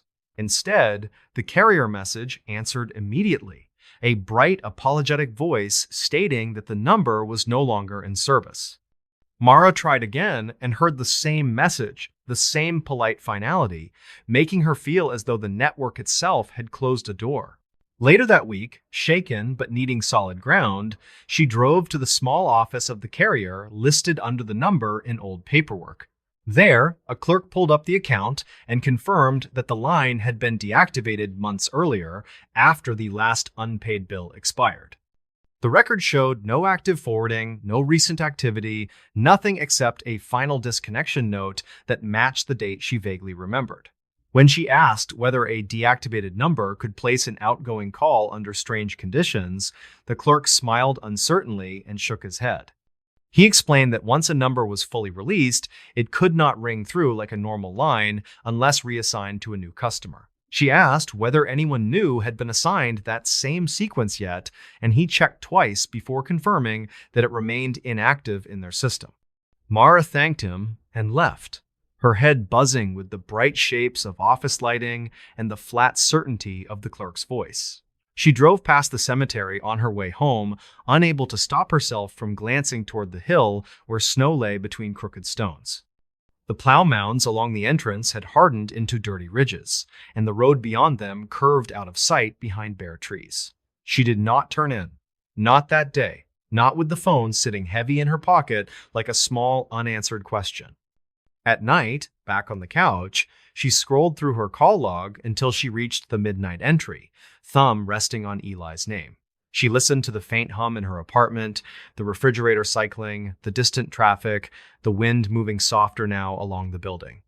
Then, without quite knowing why, she opened a new contact note and wrote the date of the call and one simple sentence beside his name. She wrote that some numbers stay buried, and some do not stay as quiet as people expect when the snow returns and midnight comes. In this new story, local safety records for winter recreation at Heron Lake mention only one serious incident during the year the ice changed. The report lists a structural failure near the center, an unexplained pressure ridge, and scattered damage to equipment.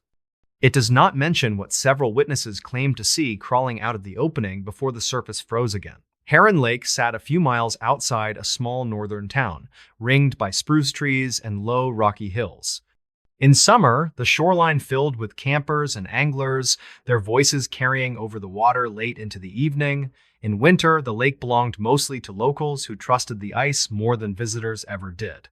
One of those locals was Merrick Halden, 37, who worked maintenance for the county utilities department. He checked shoreline gauges, inspected the old pump station, and occasionally helped clear the rough access road.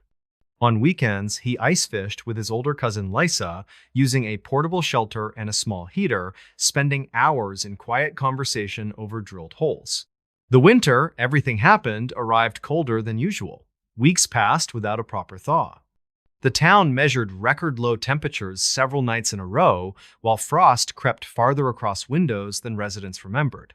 Heron Lake froze early, with a thick, clear sheet that developed layered snow on top as storms moved through. By mid-season, the ice measured well over the minimum safe thickness, according to Marek's drills and notes. He logged numbers in a small, waterproof notebook, careful with every reading. People joked that he trusted the ice more than anyone, yet his caution made him respected as well. When he said it was solid, anglers felt comfortable walking out with heavy gear. On the last weekend of January, Marek invited Lisa and two friends to join him for a late afternoon trip. They loaded their gear into his truck, drove across the plowed access road, and parked near the public launch. The sky sat heavy and gray, with low clouds that flattened the light in every direction. Air temperature hovered just below a painful level, and wind remained strangely still. They walked out along a path of old boot tracks and sled lines. The ice beneath the snow groaned occasionally, deep and distant, normal in such conditions. Marek paused every few yards to check for changes in tone. He heard nothing that worried him. Near the center of the lake, where the snow lay thinner, he chose a spot and marked it in his notebook. They drilled 3 holes, set lines, and opened the small shelter. The heater sputtered a few times before catching, spreading a modest circle of warmth. Lisa unwrapped sandwiches, while Marek logged the ice thickness, which read thicker than the previous week by several centimeters. Everything about the afternoon looked and sounded ordinary. Around dusk, a light snow began falling, small dry flakes that drifted more than dropped. The surface outside the shelter took on a slightly blurred appearance, as though viewed through frosted glass.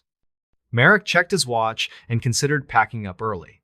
The wind remained low, though a subtle pressure seemed to press down from the heavy sky. The first sound came from somewhere beneath the ice, a long, low crack that rolled under their feet like distant thunder. The shelter floor vibrated once, then stilled. Marek and Lisa exchanged a glance. They both knew that frozen lakes talked, shifting under temperature changes. They listened for follow-up pops. None came. A few minutes later, another sound arrived. This one felt sharper, closer, more localized. It was not the long, wandering crack of normal stress. It sounded like something deep below had pushed straight upward in a single, sudden movement. The ice under their boots jumped slightly. The heater rattled. One of the rods tipped. Marek moved outside the shelter for a better sense of direction. The falling snow muttered softly against his hood. He stood still and listened.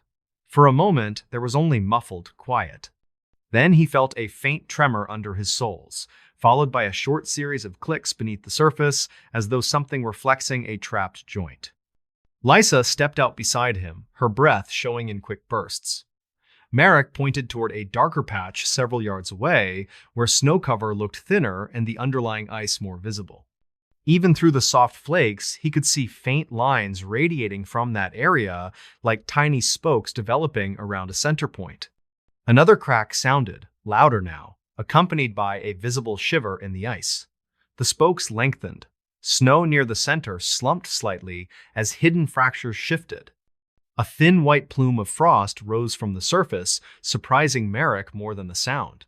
It looked exactly like cold breath exhaled through a narrow opening. He told everyone to reel in their lines and step back, keeping their voices calm but firm.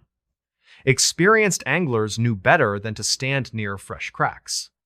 They gathered their gear quickly, hearts beating faster, feet shuffling across the snow. Marek remained closest to the strange patch, his attention locked on the subtle movements. The plume repeated, a short rush upward. Then, without warning, the ice within the spoke circle dropped several inches, forming a rough bowl. Cracks widened with a sound like tearing cloth. Dark water surged up through the center, pushing broken shards aside. The liquid should have sloshed with messy chaos. Instead, it rose in a strange controlled dome. The water surface bulged upward, rounding inside the fracture ring. Slush froze instantly along the edges, growing fresh crystals that climbed while the middle remained fluid. The effect looked impossible given the temperature and the sudden exposure. Marek felt his throat tighten. Every instinct said to run for shore, yet something in the slow, unnatural motion held him frozen in place. Within that bulging dome, something moved. Not a fish, not debris. A darker shape pressed against the inside of the rising water, distorting its surface without breaking through. The shape drifted upward, pausing near the top, then slid sideways. Wherever it moved, frost formed in branching patterns along the dome, like veins tracing its path. Lisa grabbed Marek's arm and urged him backward. Her voice sounded thin and far away, almost swallowed by the air around them. Merrick allowed himself to step back, though his eyes never left the dome. The other two anglers had already retreated farther, boots crunching rapidly toward the safer path. The dome reached about knee height, wobbling while holding its form. Then, the top split in a clean line, not jagged like normal cracking ice. It opened like a seam, folding slightly outward. From within, something long and narrow pushed through, moving with slow, deliberate strength. It resembled an arm at first glance, yet the proportions were wrong. The emerging limb lacked clear joints, though it bent and flexed in sections. Its surface looked slick, darker than the surrounding water, with an odd sheen that did not match wet skin or scales. Frozen crystals formed along its length as it touched the air, clinging in patches that grew and then fell away. At the end, instead of a hand or fin, several tapered extensions spread outward, testing the cracked rim. As that first limb pulled itself higher, a second followed beside it, then a third overlapping slightly behind. Each moved in rhythm, not chaotic, not flailing. They pressed against the fractured surface, bracing as more of the hidden body rose through the opening. The water around them remained oddly smooth, disturbed only where the limbs displaced it. Merrick finally found his voice and told everyone to keep moving, to head straight for shore without running. He had no idea why he added that last instruction. The words emerged automatically, as if something about the scene demanded quiet retreat rather than frantic escape. Lysa obeyed, though her eyes stayed locked on the opening for as long as possible. They moved slowly backward, breath loud inside their hoods. The thing continued to rise. A main mass followed the limbs, its outline vague, as though wrapped in a shroud of thickened water. No clear head or face appeared, yet a sense of direction radiated from it. The limbs felt around the cracked edges, gripping in ways that imprinted faint grooves into newly freezing ice. For a moment, the entire shape paused halfway out of the water, balanced on those extended supports. Snow landed on it and slid away rather than sticking. The air nearest the opening shimmered slightly, like heat mirage above pavement, completely wrong for the temperature around them. Merrick felt pressure in his ears, similar to what he experienced during elevation changes in mountain drives. Then, just as slowly as it had risen, the shape began to sink back down. The limbs withdrew piece by piece, movements reversing with unsettling precision. Each tapered extension released its hold, leaving narrow channels in the fresh frost. The main mass rolled downward, vanishing into the dark water. The dome collapsed inward without splashing, its surface smoothing over with unnatural speed. Within seconds, the opening filled with a slush that froze so quickly, Merrick could see the transition crawling across the surface. The spoke pattern remained faintly visible beneath the new ice like a ghost image. The air around them felt different, almost lighter, though no change in wind speed explained it. None of them spoke until they reached the more familiar section of the lake near the public launch. Even then, conversation came in short, broken phrases. One of the friends insisted they had seen some unknown trapped gas release that pushed water upward in a freak event. Lysa countered that gas did not crawl or probe with that many moving parts. Marek said nothing until they reached the truck. Once inside, with the heater running and their hands shaking, they decided to alert someone beyond their group. Marek called the county safety officer, a practical man named Daryl, who had grown up in the region. He reported an unusual ice failure near the center of Heron Lake, stressing the need for immediate closure signs. He did not attempt to describe the thing that had crawled partway out. The next morning, county personnel and one state specialist visited the site. They walked out cautiously with bright vests and marked poles, measuring and photographing. The weather had turned clearer, though the cold remained intense. Merrick joined them reluctantly, feeling both responsible and unwilling to face that spot again. When they reached the approximate location, the surface appeared stable, yet something about the ice texture looked wrong. The fracture ring remained visible, though filled in by a slightly different color of frozen material. The spokes had thickened overnight, turning into firm ridges radiating outward. In the center, a faint depression persisted, as if the ice had settled over an old pocket rather than rebuilding evenly. One of the specialists tapped the surface with a metal rod and listened. The sound that came back lacked the clean, solid ring of thick ice. It sounded hollow in the center with a strange, dampened echo. He ordered everyone to stay clear of that area until a more detailed assessment could be completed. Temporary warning markers went up around the site. Later analysis assigned the event to an unusual upwelling of supercooled water from a deeper layer, combined with accumulated gas pockets and stress fractures. The official language framed it as rare but natural. None of the formal writing mentioned limbs or crawling shapes. Merrick read the report twice and felt his jaw tighten more with each paragraph. Over the following weeks, other odd details emerged. One angler who fished near the safer edge of the lake reported that his sonar occasionally showed a dense moving mass passing beneath the ice, larger than any known fish group in the area. Another resident mentioned seeing a brief vertical plume near the center during a calm afternoon, like a breath surfacing through a closed mouth. As winter dragged toward late season, people visited Heron Lake less frequently. The county never fully closed it. Yet quiet warnings spread by word of mouth. Merrick continued his maintenance duties, though he avoided walking near the marked ring unless required. When he did, he kept his steps light and his eyes on the surrounding trees rather than the ice. The first meaningful thaw arrived in early spring, when daytime temperatures finally climbed above freezing. Meltwater pooled on top of the ice and drained through pressure cracks. The ridges along Heron Lake slumped.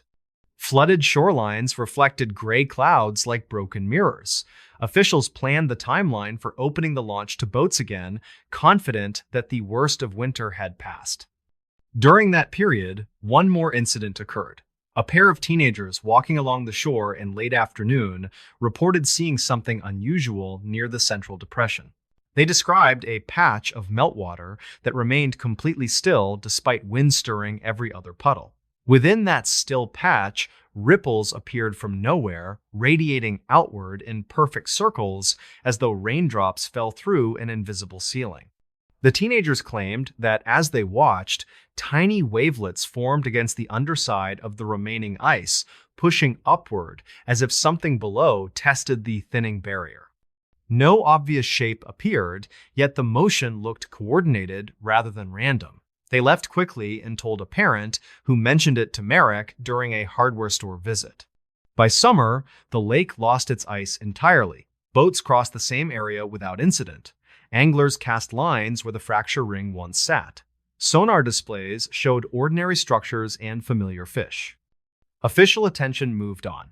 The incident settled into local talk as one of those strange winter stories that older residents shared with new arrivals when snow returned. Merrick never fully accepted the official explanation. He kept his notebook with the original thickness readings and sketches of the dome and the limbs hidden in a drawer at home. In it, he wrote down every later observation he heard about the lake, whether sonar, oddities, or strange ripples during calm weather. The pages filled slowly, each entry adding weight to the memory of that afternoon. He still visits Heron Lake for maintenance checks. When he walks the shoreline in late autumn, he watches the first thin sheets of forming ice with different eyes than before. He knows that under certain conditions, pressure and water can behave in unusual ways. He also knows that on one brutally cold day, when the lake cracked open, something used that opening with a purpose that did not feel accidental. When deep winter returns and the ice thickens again, locals sometimes mention faint booming sounds from the direction of the center, louder than normal shifting. Some talk about narrow plumes rising briefly during temperature plunges, like underwater exhalations. Most accept the usual explanations and keep their distance, trusting thickness charts and safety reports.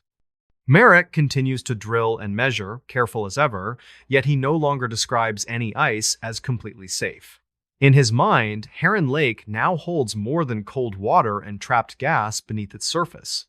It holds the memory of limbs that crawled out of a crack one evening, tested the air, and then deliberately sank back down, waiting for conditions he hopes never come again. In this new story, by the time the rescue team located the missing hiker, snowfall had covered most of the mountain trail, and visibility had fallen to almost nothing.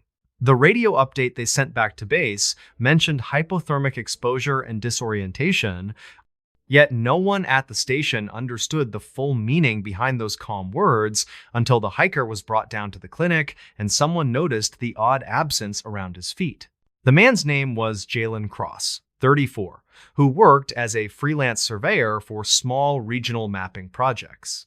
He knew the mountain range reasonably well and had never described himself as inexperienced. On the morning he vanished, he set out to check old forestry markers along the ridge, planning to return before dusk. Instead, a sudden storm rolled across the peaks and temperatures dropped below safe limits. Jalen's family reported him missing when he failed to check in late that evening. Search teams were dispatched before midnight, though blinding snow forced them to turn back twice. At first light, they resumed, following faint boot impressions along the lower trail. The prints suggested he had continued upward even after snow began falling heavily. That decision confused rescuers who believed he should have turned back once visibility deteriorated. They found Jalen just after noon, wandering near a clearing below a steep outcrop. He appeared dazed, moving slowly through swirling flakes, his jacket coated in frost and his face pale with cold. When rescuers called out, he turned toward them with delayed reaction, as if unsure whether the voices were real. They bundled him in insulating blankets, checked his vitals, and guided him down the slope. While descending the trail, one rescuer named Lyle noticed something strange about Jalen's footsteps. Whenever Jalen paused or leaned against a snow-covered boulder, the rescuers cast faint shadows in the dim light filtering through clouds. Jalen, however, left no separate outline, even when positioned between the rescuers and the sun. The light simply passed around him without forming a distinct shape. Lyle mentioned the observation quietly to their lead, who dismissed it as weak sunlight and blowing snow confusing perception. Conditions were harsh, and frost clung to every surface, including goggles. They focused on moving Jalen quickly to lower elevation where wind had less force. Still, the image bothered Lyle enough that he kept glancing at Jalen's feet during the rest of the descent. At the clinic, medical staff removed Jalen's outer layers and began warming procedures. He responded sluggishly to questions, speaking in short phrases that lacked clear context. When asked where he spent the night, he said something about hearing distant wind that carried changing tones. He avoided eye contact, preferring to stare at the floor or the wall behind the staff. One nurse, while adjusting an overhead lamp, noticed again that Jalen's body did not cast a sharp outline on the tiled floor. The light above should have produced a clear shadow beneath his chair. Instead, a faint blur appeared, almost like darker air rather than a proper shape. The nurse blinked and attributed the effect to glare, though she told another staff member quietly. Word of the unusual observation spread among the clinic team. Several workers discreetly paused near the room to check with their own eyes. A doctor, trying to remain grounded, tested different angles using pen lights and curtain adjustments. Each time, Jalen's outline blurred rather than sharpened, no matter how bright or direct the lighting. The doctor recorded the effect in clinical notes under visual anomaly. Jalen's temperature gradually returned to safer levels, but his mental state improved only slightly. He answered questions with hesitation, sometimes repeating short fragments of his responses. When asked how far he climbed after the storm began, he insisted that he did not remember making that choice. When asked whether he saw anyone else on the mountain, he shook his head slowly. Eventually, authorities interviewed Jalen about the missing hours. He claimed that after losing the trail, he tried to follow what he believed were voices carried by the wind. He described them as subtle, almost like distant conversations just beyond hearing. He followed them upward rather than downward, believing the voices might lead him back to the main ridge trail. The officers conducting the interview exchanged uneasy glances. They asked whether he thought the voices belonged to other hikers.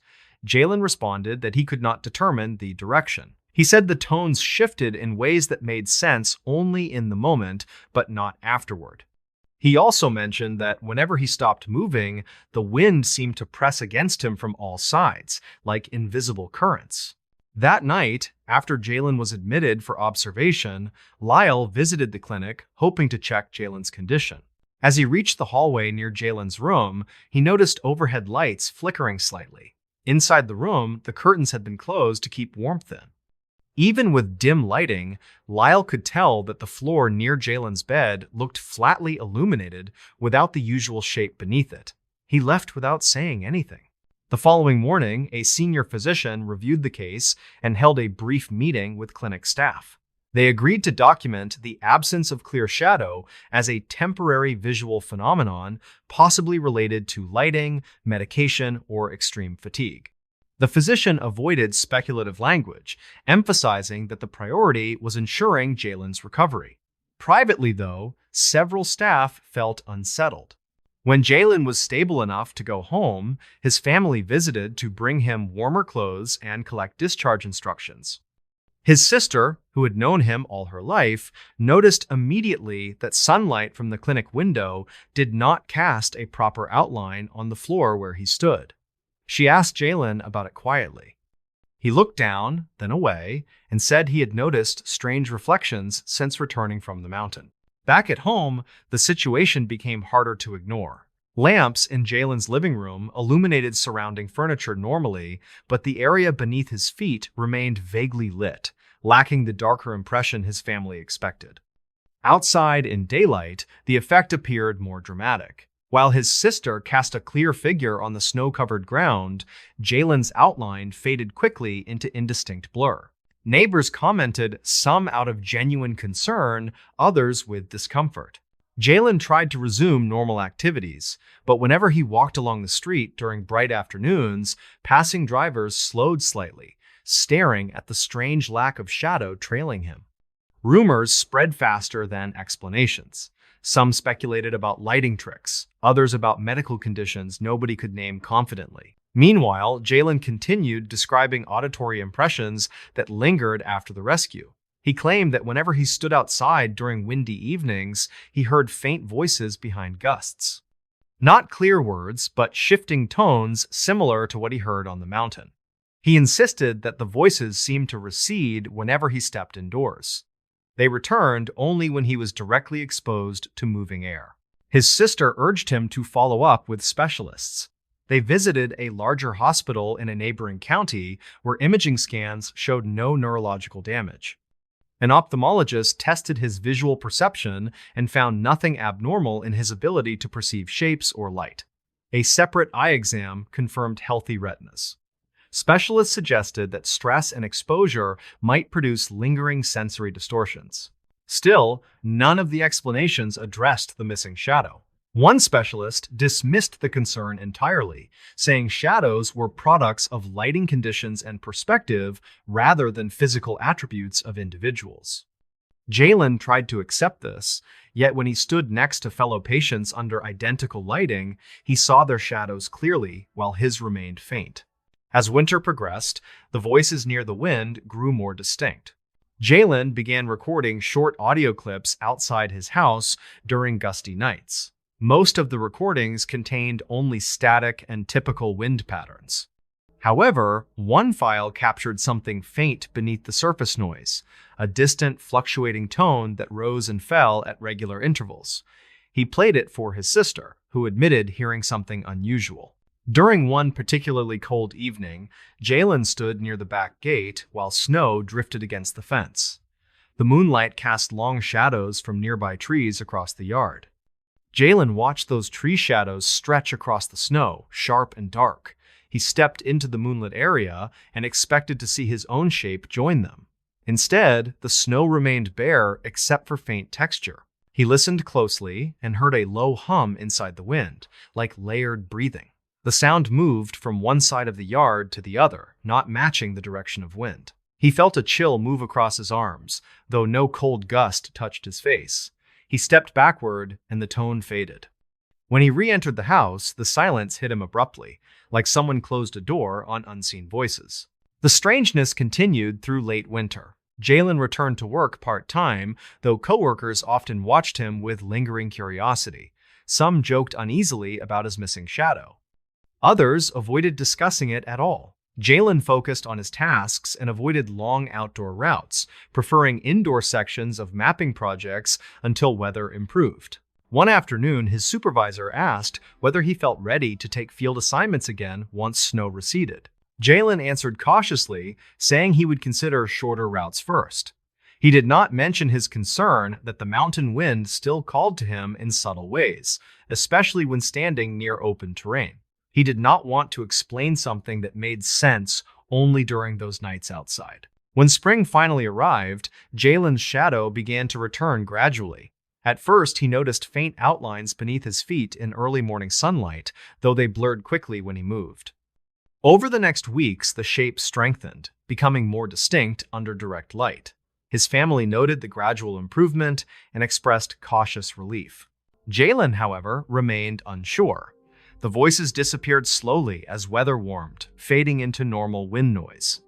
Yet sometimes, during late evening breezes, he thought he heard a faint tone lingering beneath ordinary sounds. He avoided looking down at his shadow during those moments, afraid of what he might see missing again.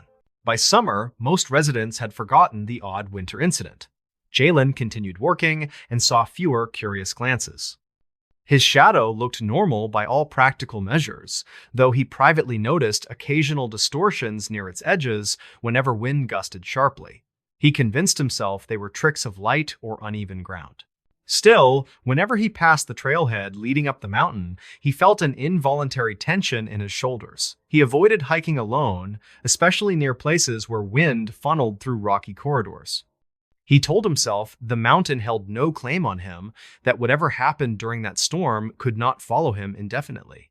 When the following winter approached, Jalen prepared for the seasonal mapping work with careful lists and updated equipment.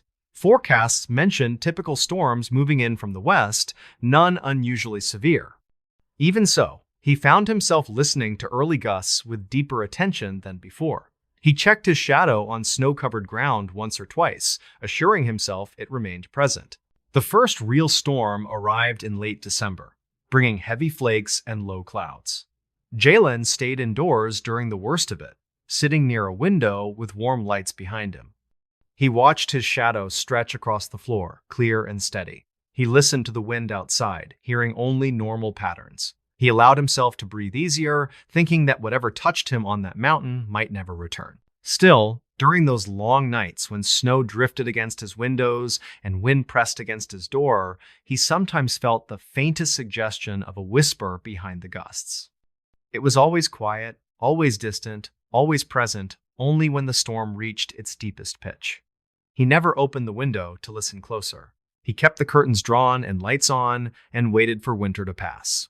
In this new story, the storm that hit the ridge that night was later recorded as one of the coldest in that small northern county. Snow came in sideways waves that erased the road within an hour and piled against houses until porches looked like buried ledges. Most people stayed inside with heaters running and televisions humming, doing their best to ignore the sound of the wind. In one older house near the edge of town, a family sat together and listened to something else.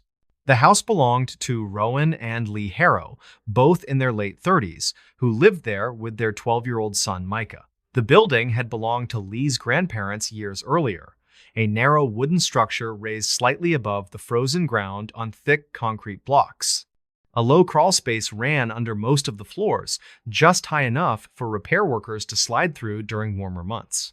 The crawl space always made Leigh uneasy, even during summer, because the boards above it creaked in odd places. The house itself was sturdy, but every winter the wind found new ways to push cold air through old seams. The couple had spent the autumn adding insulation, taping plastic over windows, and checking that their small generator still worked. They believed they were prepared for another difficult season. On the afternoon the storm arrived, weather alerts rolled across phones and radio stations warned drivers to leave the ridge early. Rowan finished his shift at a small hardware store and brought home extra bottled water along with a few boxes of candles. Lee kept a pot of soup simmering on the stove, while Micah sat on the living room rug, building small plastic figures into elaborate scenes. By early evening, the snow deepened. Wind pressed harder against the siding and rattled old window frames. Rowan went outside one last time to cover the generator with a heavy tarp and check that the fuel cans were sealed. He looked out toward the road and saw nothing except white bands crossing the faint glow of the nearest streetlight. He hurried back inside, stamping snow from his boots before closing the door firmly. They ate dinner together while the radio muttered about closures and falling temperatures. The house felt smaller with the storm pressing from every side. After dishes were done, they moved to the living room, letting a small electric heater supplement the older furnace.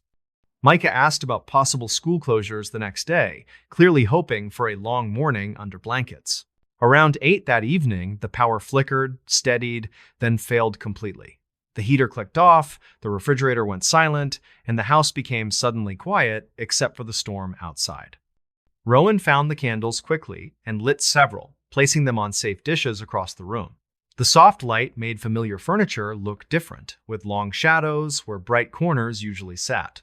They decided not to start the generator immediately. Fuel was limited, and the outage might be brief. Leigh pulled extra blankets from the hallway closet and draped one across Micah's shoulders. They talked quietly about ordinary things, keeping conversation moving to distract from the rising howl beyond the walls. For a while, the only unusual sound came from the wind forcing sharp blasts against the siding. The first knock came about an hour into the blackout. It was not particularly loud, but it came from directly beneath the living room floor. A short, solid rap that made the floorboards under the coffee table tremble slightly. All three of them heard it. They stopped talking at once and stared at each other in the candlelight. The wind outside roared on. Yet the knock belonged somewhere inside the structure. Rowan frowned and shifted his feet, testing the boards. He told himself it might be expansion from the sudden temperature change wood adjusting under stress. Before he finished explaining, a second knock sounded from nearly the same spot, 3 sharp beats in slow sequence. The candle flames quivered with the vibration.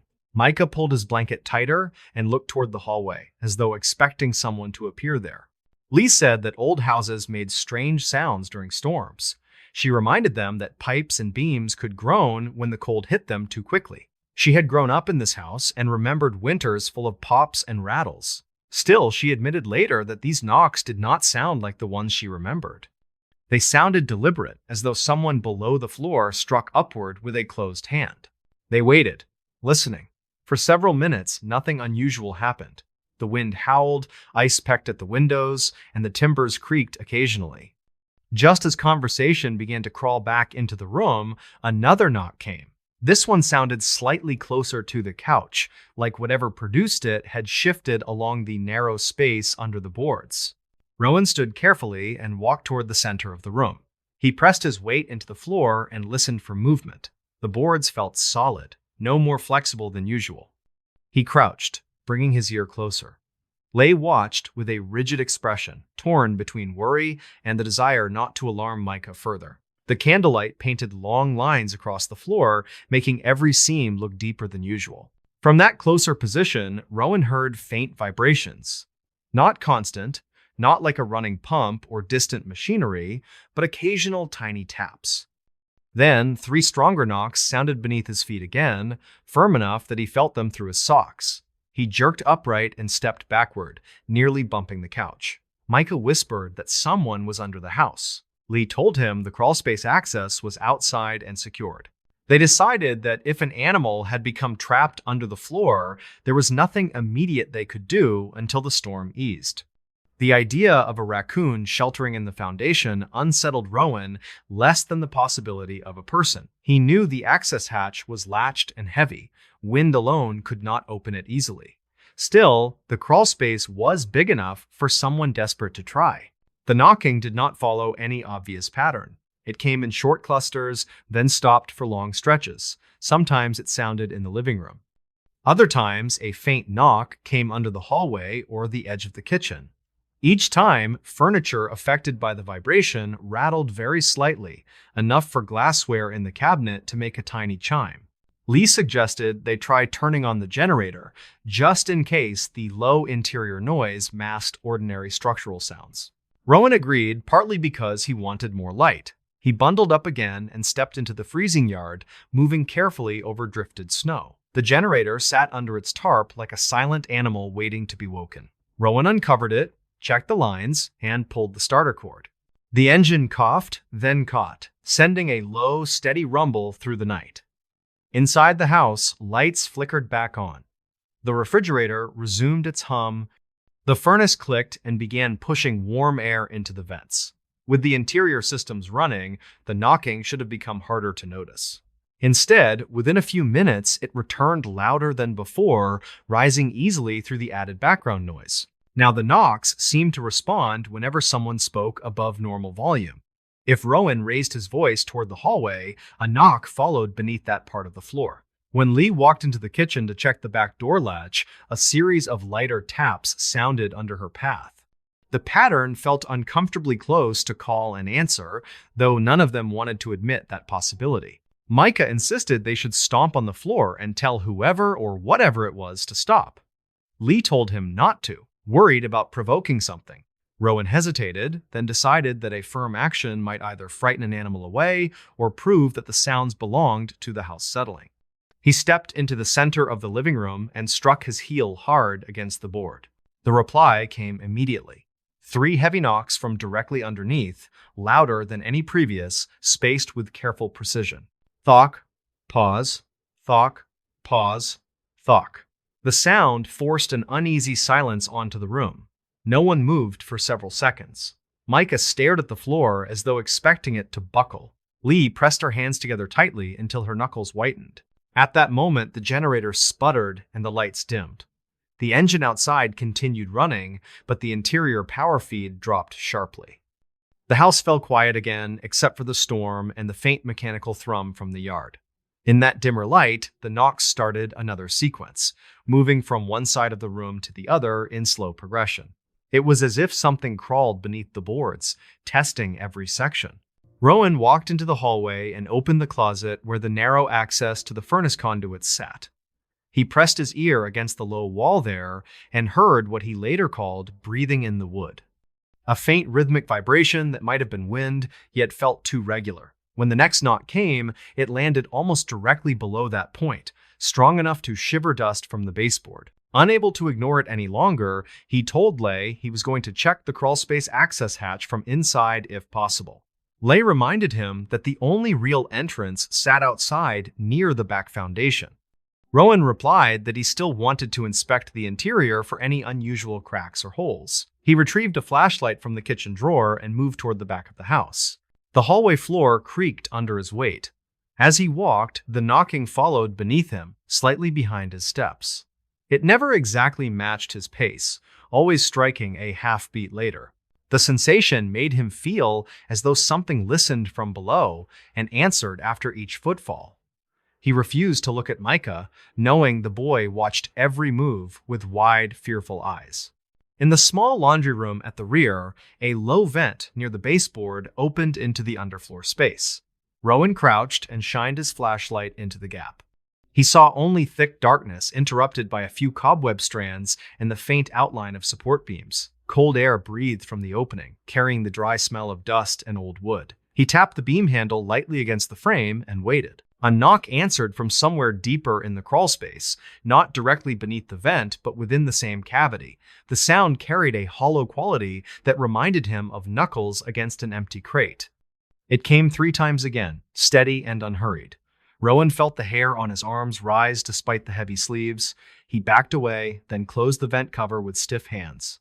When he returned to the living room, he told Lee that because the storm still raged, going outside to open the hatch would be dangerous. He tried to sound calm, saying they could call someone to inspect the crawlspace once the weather cleared. Lei nodded, though her eyes darted toward the floor as another faint tap traveled under the coffee table. They decided all 3 of them would sleep in the living room that night, with the couch and spare mattress pulled together near the fireplace. They turned off most lights to conserve generator power and left only a lamp on the end table. The room took on a boxed-in feeling that made the sound of every creak more prominent. The clock on the shelf ticked too loudly. Sometime near midnight, the wind reached a new intensity, shaking loose small sliding sounds from the roof. The generator stuttered again but kept running. The knocks under the floor fell quiet for a while, long enough that Rowan began to hope the issue had resolved itself. Just as his eyes closed, a new series of sounds rose from directly beneath the mattress where Micah lay. These knocks were softer but closer together, almost like someone tapping lightly on the underside of a table. Micah jolted awake, staring at the floor between their bedding. He whispered that something was right under him. Lee shifted quickly, pulling him closer. Rowan sat up and watched the pattern repeat. The taps traveled slowly away from the mattress toward the far wall, then stopped. They heard nothing for several minutes. Then a separate set of knocks began under the opposite side of the room, heavier and spaced farther apart. It sounded as if more than one source now moved beneath the house, one light and quick, one heavy and measured. The idea of multiple things in the narrow crawl space made Leigh feel suddenly claustrophobic inside her own living room. Rowan considered shutting the generator off entirely in case the vibration attracted animals.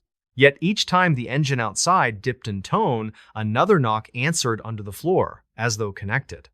He realized that turning it off might plunge them into full silence, with only that unexplained sound remaining. The thought unsettled him more than the humming background noise. The knocking continued in irregular bursts until sometime after 2 in the morning. At one point, during a lull in the storm, they heard a cluster of 3 loud blows directly under the front door threshold, strong enough to rattle the frame. The house felt suddenly fragile, its old boards too thin, the gap between them and the frozen ground too small. Micah pressed his hands over his ears. Toward dawn, the wind weakened. The generator sound steadied, and the furnace worked more effectively. Gradually, the knocking faded. The last sound came as a single dull thump under the kitchen, barely strong enough to rattle the plates.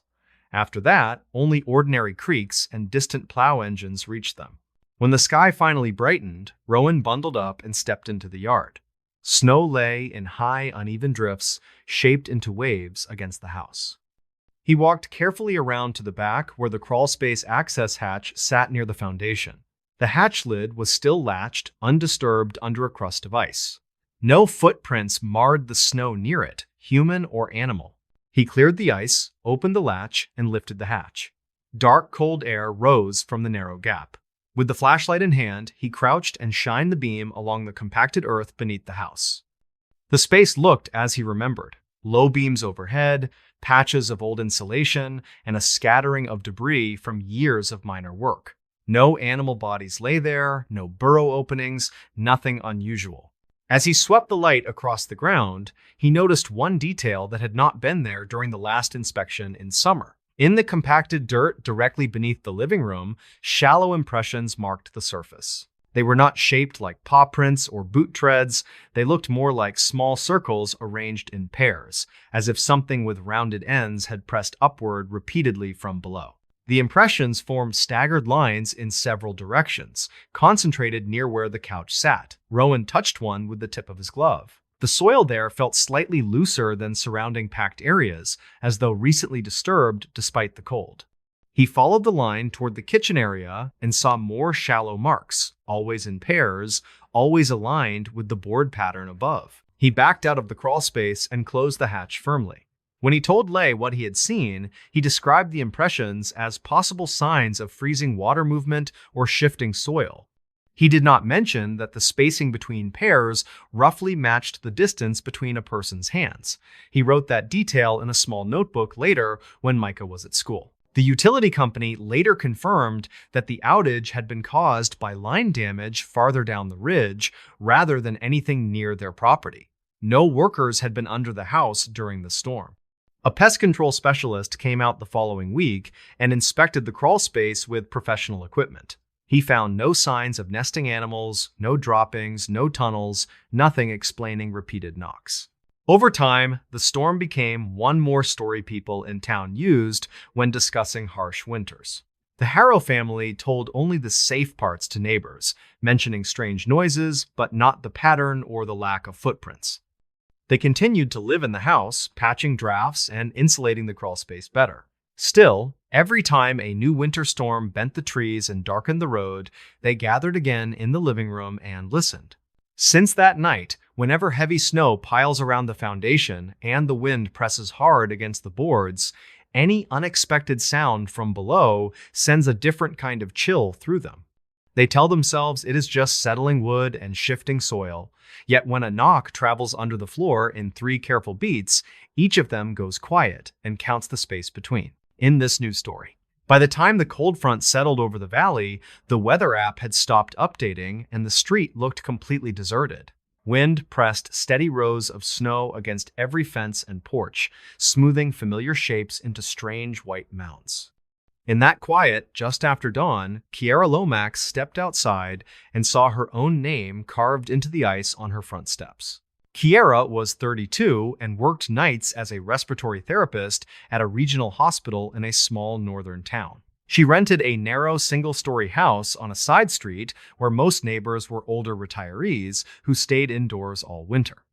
The place was not perfect, but it was close to work and cheap enough that she could finally save money. She had finished a long shift, driven home through biting wind, and fallen asleep on the couch while the storm thickened.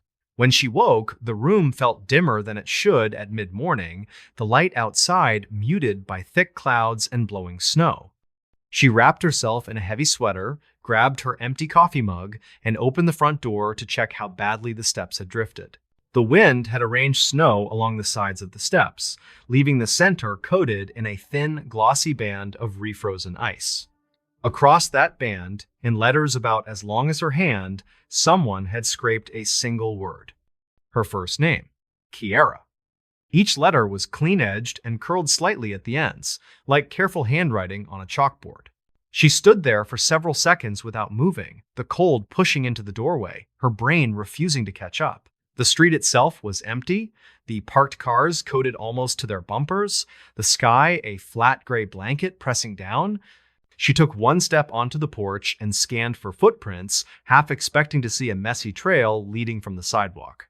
There were none. The snow covering the sidewalk and yard had smoothed into a continuous surface shaped only by the wind. No boot marks, no narrow prints, no signs of any weight disturbing the surface around her steps. Only that thin band of ice down the center, the place where snow had blown clear and melted slightly against the concrete before freezing again. Kiera crouched carefully beside the carved letters and ran one gloved finger near, not on, the grooves. The edges were sharp and shallow, thin enough that the underlying concrete faintly showed through in a few spots. Whoever made them had worked quickly but with precision, pressing just hard enough to bite the ice without cracking it. She felt a small chill sweep across her scalp that had nothing to do with the air. She checked her phone out of instinct and saw that service flickered between one bar and no connection. The storm had knocked out reliable data for most of the town. She considered calling the non-emergency line, then pictured trying to explain that someone had written her name on ice during a blizzard.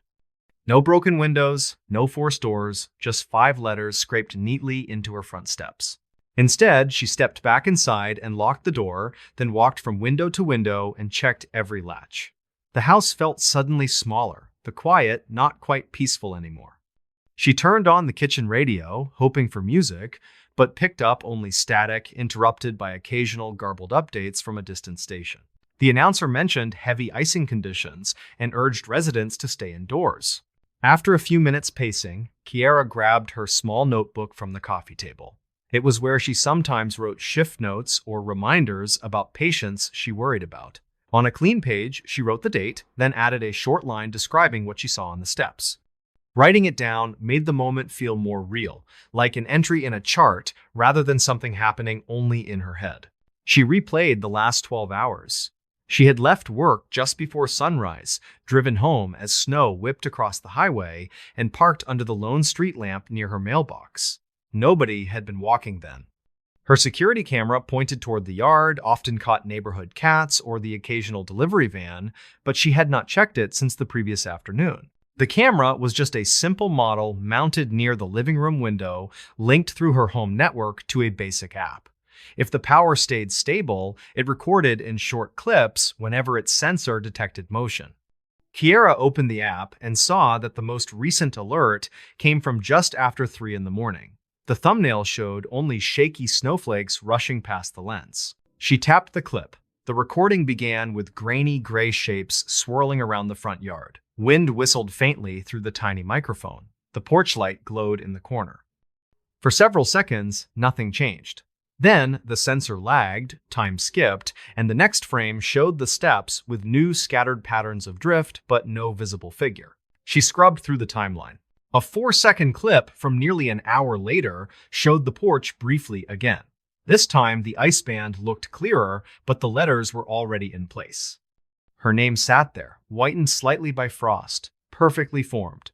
No person appeared, no shadow, no movement, except wind flinging loose powder from the edges of the steps. Kiera paused the video and zoomed in until the pixels blurred. The letters matched what she had just seen outside. It meant the carving happened sometime between those two clips. The camera either missed the motion because of storm interference or because whoever made the letters did it faster than the sensor threshold could register. Neither option felt comforting. She tried to tell herself that a neighbor might have done it as an odd joke, though the tone did not fit anyone she knew.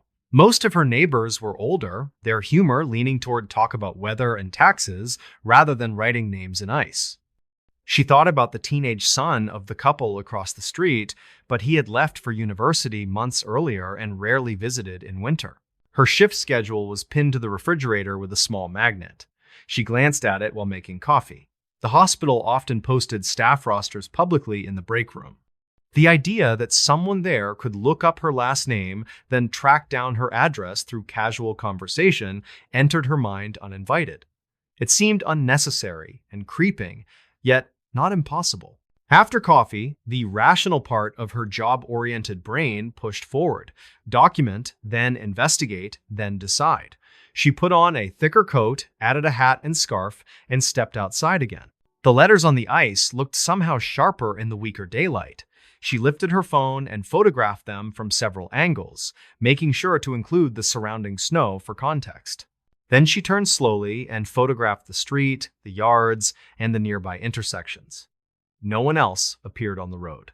A few windows across the way were dimly lit, suggesting people inside but uninterested in facing the cold. She considered knocking on doors, then realized nobody would appreciate early morning visits during a storm for something like this. Back inside, she opened her work bag and pulled out a small flashlight she used for night checks. She replayed the camera footage again, this time watching the few seconds leading into the clip where the letters first appeared. A faint distortion flickered at the bottom edge of the frame just before the image shifted. It looked like a darker band moving quickly across the lens, though it could have been blown debris. That detail bothered her enough that she noted it beneath her earlier entry in the notebook. Distortion on camera before letters appear. No visible figure. No tracks in snow. She added a small underline, then closed the cover and set it aside. For the rest of the afternoon, she tried to focus on normal tasks like laundry and meal prep, but her attention kept drifting back to the front steps. By late day, the storm finally eased. Plows started clearing the main roads, their distant scraping voices echoing faintly through the side streets. Kiera watched from the window as the first neighbor ventured out to shovel his driveway. Finally, she grabbed her coat and stepped outside with a shovel of her own, pretending that snow removal was the only reason. While she shoveled the path, she tried not to scrape the letters. The ice layer under the powder was slick and stubborn. After clearing a narrow lane, she paused and studied her name again. Part of her wanted to chip it away immediately. Another part insisted on leaving it for later documentation. She chose a middle path, shoveling around the edges while leaving the letters intact. The neighbor from 2 houses down, an older man named Nolan, who often commented on the weather, raised a hand in greeting. She decided to ask casually whether he had seen anybody near her steps earlier. He shook his head and said the only people he saw overnight were plow drivers and one early dog walker before conditions worsened. When she mentioned the carving, his expression changed. Nolan walked closer, careful on the icy pavement, and studied the letters with narrowed eyes. He said he had not done it and doubted anyone on the street would in that weather. Then he added that the last time he remembered kids doing anything with ice like that was many years ago at the far end of town. There, people used to carve shapes into frozen puddles for fun, not names of specific neighbors. The next day, Kiera printed a few of the photos and placed them in a small folder with her notes. She took the folder to the hospital and mentioned the situation quietly to a colleague who used to work in security. He listened with a measured expression, then asked whether she had noticed anybody paying unusual attention to her schedule. She could not think of anyone immediately. Her colleague suggested filing a basic report with local police anyway, just to have something on record. He said sometimes seemingly small patterns mattered if anything else happened later. That idea unsettled her more than he intended, but it aligned with the way she documented patient changes before they turned serious. She decided to follow his advice that same afternoon. At the station, the desk officer glanced through the photos and notes. He agreed that the lack of footprints in the fresh snow made the carving strange. He asked whether she had enemies or ongoing disputes, which she quickly denied. They filed the report as suspicious circumstances, attached the images, and told her to call immediately if anything else unusual happened. He spoke kindly, but clearly did not expect a follow-up. For several days, nothing odd appeared. The temperature rose slightly, and the letters on her steps softened, edges blurring as the ice began to melt. Eventually, a warmer afternoon softened the surface enough that they disappeared completely. She thought about taking more photos, but decided the earlier ones were enough. Life resumed its normal rhythm, and she started to file the incident away as a strange but isolated event. A week later, another cold snap dropped across the town. This one did not come with heavy snow, only a sharp fall in temperature and a dry, cutting wind. Kiera parked near her front door after a late shift and walked in quickly, eager to escape the air. She slept through most of the afternoon and woke at dusk feeling reasonably rested. When she checked her phone, there were no alerts from the camera. Habit still pulled her to the front window before she turned on lights. She parted the curtain just enough to peer out. The steps looked dry, a thin sheet of new ice beginning to form along the edges. Her name was not there. She let out a breath she had not realized she held. Then she glanced toward the small side path that ran along the house toward the back gate. A narrow trough of hardened snow rested there, left over from previous drifts. Across the top layer, illuminated faintly by the dying daylight, she saw letters again, not as large as before, but clear. This time they spelled her full name, first and last, carved into the crusted snow at an awkward angle.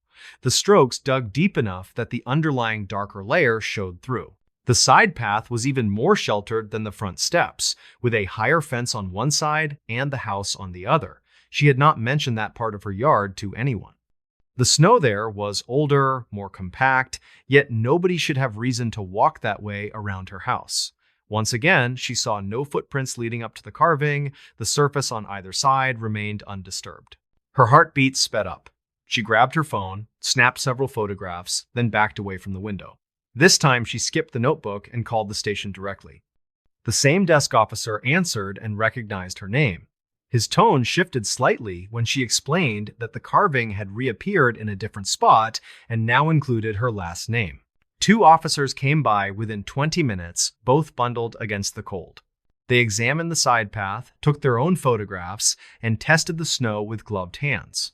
One officer commented that the strokes looked fresh, not softened by any thaw.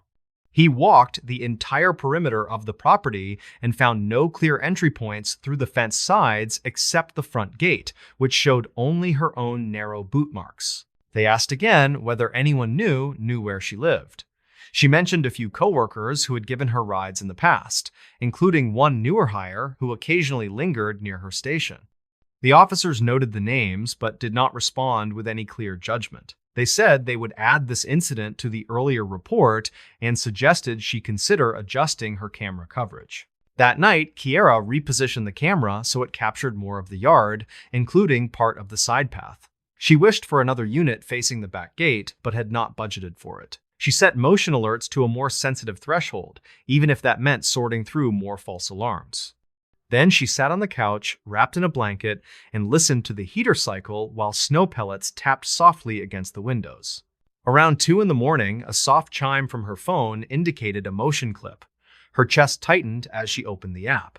The thumbnail showed the side of the house in grainy monochrome with a faint shape along the path. She tapped the clip and watched. At first, the frame held only static specks moving with the wind. Then, for just a second, the pixels near the carved name seemed to ripple inward. It was as if the surface of the snow briefly folded toward itself, darkening in the center of each letter. No human figure entered the frame, no armor tools scraped across the path. The camera did not show the carving being made, only subtly altered, as though unseen pressure moved along the grooves. A faint sound accompanied the clip. Not quite wind, not quite mechanical, a low, breathy tone. She saved the video and replayed it several times, then forwarded it to the officers using the address they had given. She knew the clip would not convince anyone who did not already feel the unease she felt, yet she also knew her notes alone could not capture the way the snow seemed to move. After sending it, she placed the phone face down and sat in the dim light of the living room until her nerves settled enough for sleep. Weeks later, when temperatures finally rose and the last traces of harder ice retreated into gutters and drains, the carvings became only photographs in a folder and a few lines in an official report. The officers never found evidence linking any neighbor or coworker to her house during those nights. The newer hire moved to a different shift and kept his distance without explanation. Nothing overtly threatening happened again.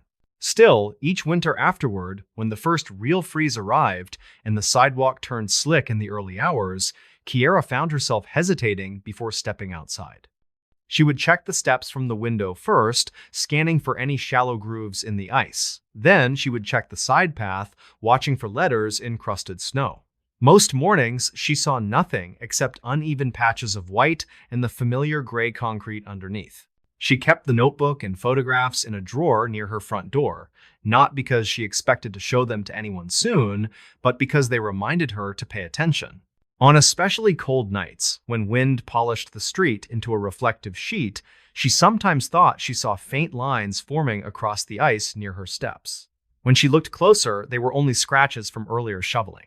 So far, every winter since, the ice has stayed blank. Still, she knows, with the same quiet certainty she feels at the start of a night shift, that names do not carve themselves. Someone or something had once chosen her house, her steps, and her name. Whether it was a person who never returned or something else carried on colder currents, she cannot say. She only knows that whenever new ice forms outside her door, she looks for letters before she looks at the sky.